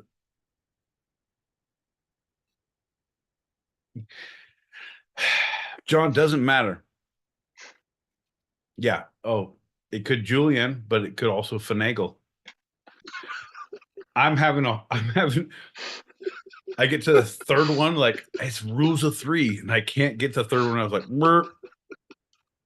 Well, you just hit a goddamn hiccup, didn't you? Yep, you did, bud. Yeah. Yeah, you did. John, I feel like that is what the green room is about. You know what, folks? If you like what you heard, if you can't believe what you understand, if you don't know why we're still here, well, god damn it, neither do we. But if you like what you heard, you can't believe what you've seen, if you don't understand why we're here, click the link over your heads, tell your friends, tell your family, tell your parole officer. We'll be here next week, Tuesdays, 8 p.m. Pacific, 11 p.m. Eastern. That's 4 a.m. Greenwich Mean, which sandwich time. Oh, shit. I've heard this before. No, John, that's a little thing called Vuja Sente. You smelled a fart and you thought it was yours. It's I not. smelled this before, or I had an emotional feeling, or one or the other. Right. How come the French consider a fart an emotional feeling? I smelt it and it's also emotionally reacting in my brainstem. Like, that is some bullshit. Well, okay. Would you agree a good cheese, a bad meat, a fucking cigarette? Yes, there's times to be serious and there's times to not be serious, John. And these are the times we need to not be serious. Well, you would acknowledge that smell is one of the strongest senses connected to memory, right? See, now you're just talking about my exes, and that is where I take umbrage. Is one of your exes named Umbrage? No, well, she was a bridge troll. It was aggressive relationship. It was very forlorn at the end. No, here's the deal, bud. I understand. Yeah, smell brings you back, right? We all understand that. But smell is usually, it is a loss. It is something is like, oh, this is a smell of and it can be, it's usually, I will say, from my perspective, it is usually romantic. Like, oh, this is the smell of a perfume. This is the smell of cologne, like cologne, whatever that may be.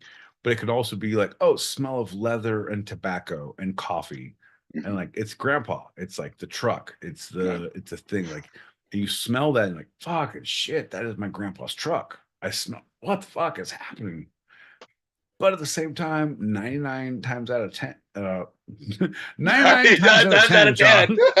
Here we go, bud. I don't know much about math or numbers, but I do like to talk a lot. And that's what I'm going to say now. I'm going to let you know, man. Sometimes there's more often than not, it is related to a romantic connection. There's an issue, like you smell something and it is like, oh, it's not a food, it's not a savory smell, intimate. It's a sweet it's smell. intimate. It's intimate. It's right? An intimate smell. Familial, right. Romantic, right. Yeah. Agape. Right. Agape. No, there's not the, it is more often than not related to an intimate smell. There's something about the closeness of one individual to another, and you are remembering that moment in these scents. But at the same time, you can say that same thing about music. Like, I feel like that is where your mind goes, where the weak mind goes, unless it's a base memory, John. Like, it's like, oh, this is grandpa. This is like, oh, this is, I remember when I ate fucking my twin in the womb. This was a smell. Like those moments, like those are more concrete. They're more specific, right? But if you let your mind go, like, oh, that was the first time that I ever, no. Anytime you use that voice, Oh, I remember that. Oh, if you have that mind voice, no. The answer is no. But it's a place you need to quarantine off and move on. Okay, my boy Pete. So smell, when it relates to memory, is more specific about intimate memories, and not necessarily like one specific, but it's like the connection to an intimate relationship, a close friend, a grandfather, a romantic relationship. Yes. There's more intimate. There's more. Yes, I agree. Okay. Yes. So, going back to what the French say, that one word means both. I've smelled this before, but also I've had the emotional memory of this before. I've dealt Would you this not say before. Would you not say they're connected? You've already made that joke. No, but no, because you're Emotional doing memory? No, Not memory. Emotional memory. And smell. nope. The French made the would connection. I would not. Fuck the French, John. Number one, fuck the French. Number two, don't put words in my goddamn mouth. I'm not. Fuck you. I'm asking. No, you are. I'm only you're asking. I'm look just at you asking fucking questions. leading questions. I'm a goddamn ginger with a fucking list of questions. Fuck you and your worksheet, motherfucker. Listen to me now. Hear me now. Believe me later, John. This is what I'm saying. Okay. You could say that with any connection. It's smell or emotional connection, they say. Yes, that is their thing. But it could be sound and emotional connection.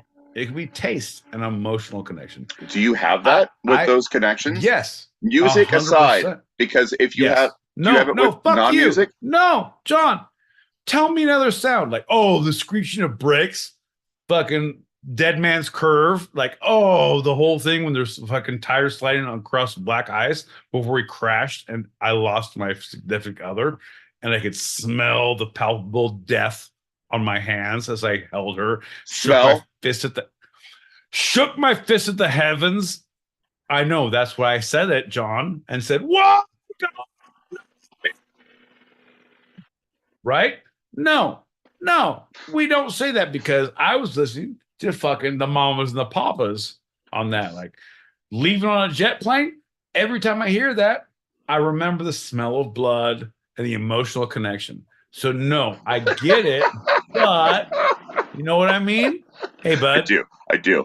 You can say anything is connected to anything is connected to anything. Hey, the 6 degrees of connection. I'm the Fibonacci sequence of stupidity. I promise you, if you divide me by 7, my stupidity is always fucking a base level of 1. You know, I feel you're prime. You are prime. Just like 7 and 3. You're prime. This is the first time I've ever felt seen in this podcast. Thanks, bud. That means a lot to me. Shut up. I'm going to pop some packets. Get ready. No, it's okay.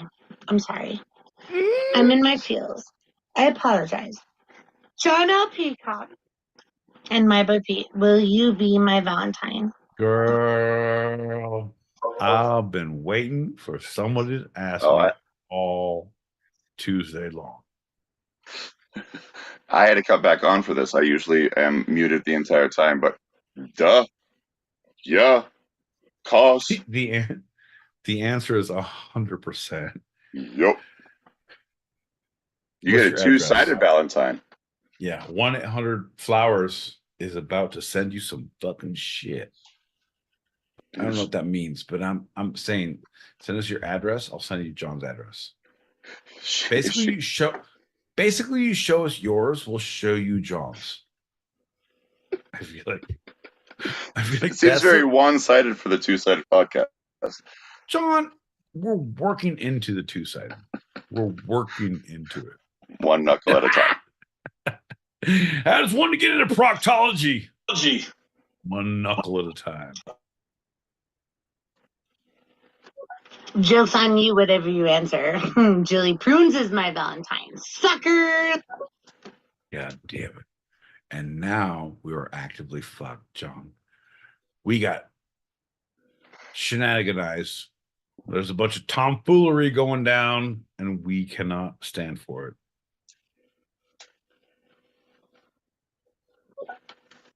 No. Johnny Peacock. That's not going to work, my friend. You're going to have to say my name. The whole thing. With enthusiasm, with vigor. Yep. Say it with your chest, my friend. Proud. Come to me. So yes. Say it with your chest, John. Say it with your chest. That's what I'm saying. John that is the two-sided. John is so worried about PC that he spends his life. I don't know, folks. If you shoved a piece of coal up John's ass, I promise you in 2 weeks it would become a diamond. This guy is so tense. It's ridiculous. John, shame on you. And you thought we were going to have a good time this Tuesday, 8 p.m. Pacific, 11 p.m. Eastern. That's 4 a.m. Greenwich Mean Sandwich time if you're across the pond. Shame on you. Where did it come off so aggressive, boys? You know I love you. It's Fat Tuesday. It's the day before the Catholics wild out before Lent. And apparently I am being real shitty. Like, you know? No. It's a me problem. Happy Lent. No. Not giving up two-sided pod for Lent. I'm giving up Lent. Yes. And here we go.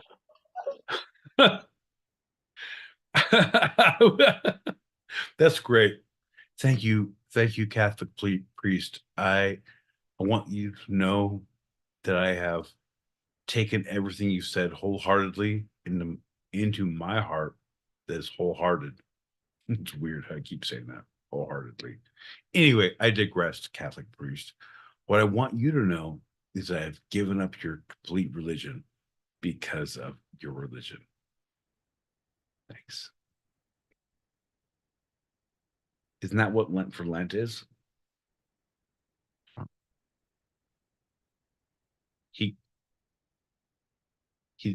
He apparently it's not good enough for him to come back in to fucking play on this fucking guy. Whoa. Go on in on this action. We can make a triple-decker sandwich with old shitbird there. Give me a call. 555-5555. I was gonna say he must be in Europe, but there was too few numbers. So he must be in your San Joaquin district. He must be in your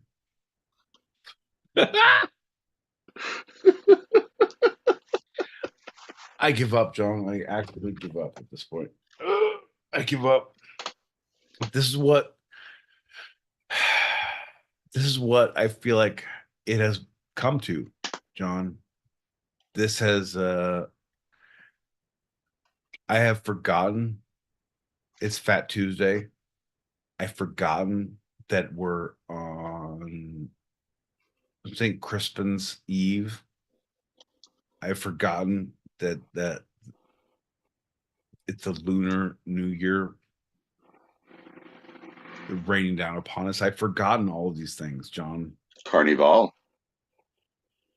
John, if I had a feather in my tiara for every single time someone tried to remind me of Carnival, John, I would be the goddamn belle of the ball. Belle of the Carnival. Here we go. And now we're back to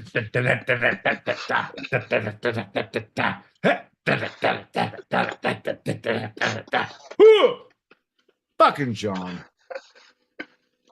Are we still doing the thing? Is it happening? Are there people here? Hi everybody. How you guys doing? How y'all doing? How you folks? Oh no. It turns out that people who are coming in now don't understand. Folks, ladies and gentlemen, boys and girls, children of all ages, we are the Two-Sided Pod. My house smells of rich Corinthian leather and walnut. John is in Brooklyn, New York. We are the two-sided pod. I'm in a padded room. There's no explanation needed. None shall be given. And that is how I feel we move forward, John. It's just like Ben Affleck coming back, right? No explanation needs to be given. Fucking all of a sudden you go to Dunkin' Donuts a lot, and all of a sudden you're a fucking star. Jesus Christ!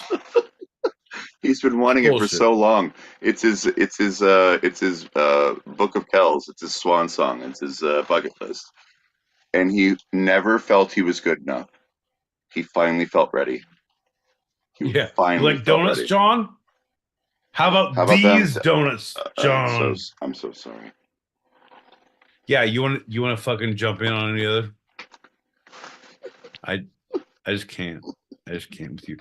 At this point, folks, we need to let you know that this is the time, the two-sided pod, 8 p.m. Pacific, 11 p.m. Eastern. That's 4 a.m. Greenwich Mean Sandwich time if you're across the pond, that we start talking inappropriately. And John, when I say inappropriately, that's when I start making threats to you and your existence as a person. Yeah, people will be like, I don't know, we're losing listeners, we're losing followers. Like, I get it, but I don't care. So, but what I need you to know is you need to sleep with one eye open. At this point, the things you have done cannot be forgiven. You are a pariah and a stain upon the two-sided existence. Two-sided existence. Two-sided. John, you're fucking shit up on the two-sided level. Here's the deal, bud. What I need you to know is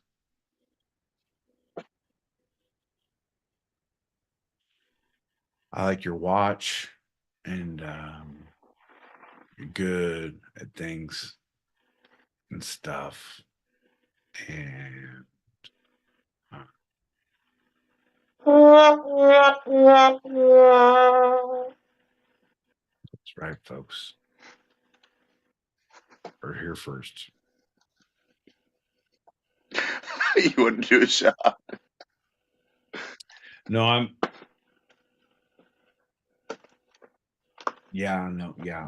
that would be good.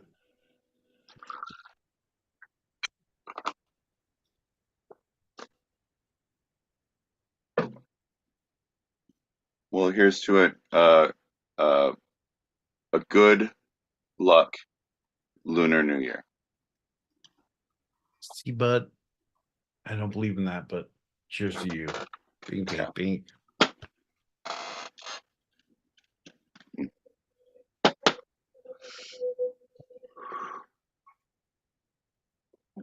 Oh.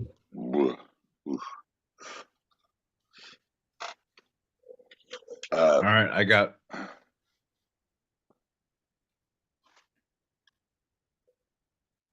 we're so fucking polite.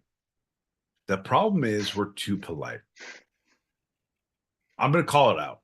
The thing is, no one wants to step on toes, John. And I believe that toe stepping needs to take place. I believe that aggressive impeding in one's personal space needs to take place.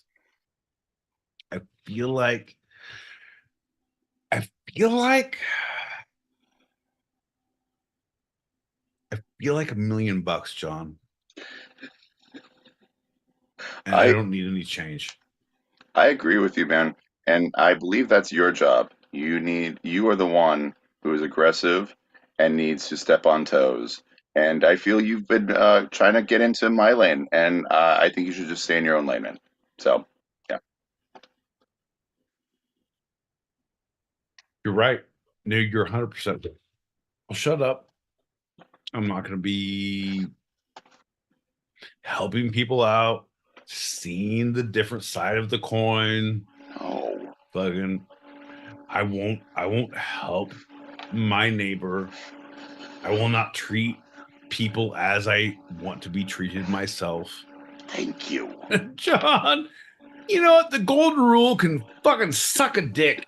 in this situation, John, what I feel like you're saying is what I'm picking up is, yeah, fuck all the couches. Whose couches? All the couches. Yeah, no, I'm with you, bud.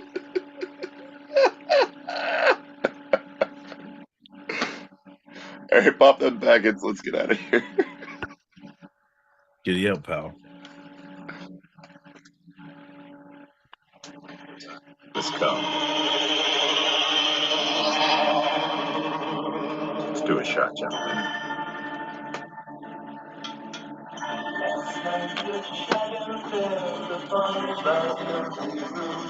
Ooh. Ooh.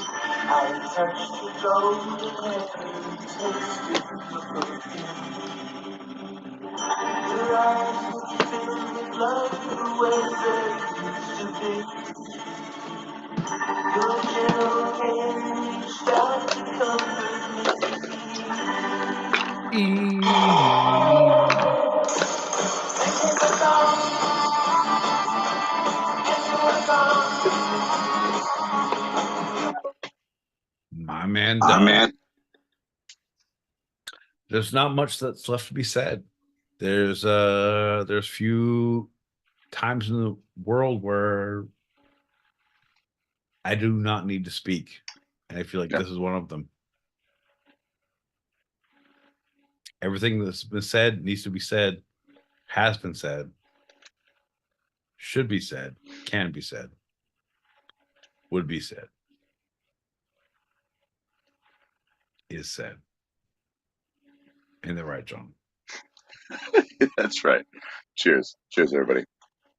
Bing, bing, bing.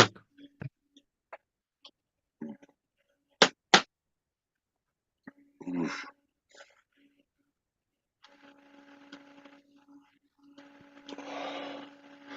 We are the Two-Sided Podcast. We do this starting at 8 p.m. on Tuesdays, 8 p.m. Pacific, 11 p.m. Eastern. On Wednesdays, 4 a.m. Greenwich, Meanwich Sandwich time for those across the pond. And we continue until we gotta go. And we gotta go. So thanks for listening, everybody. Got to go. All right. Love you, John. I'll see you on the next. Cheers, my friend. Cheers, brother.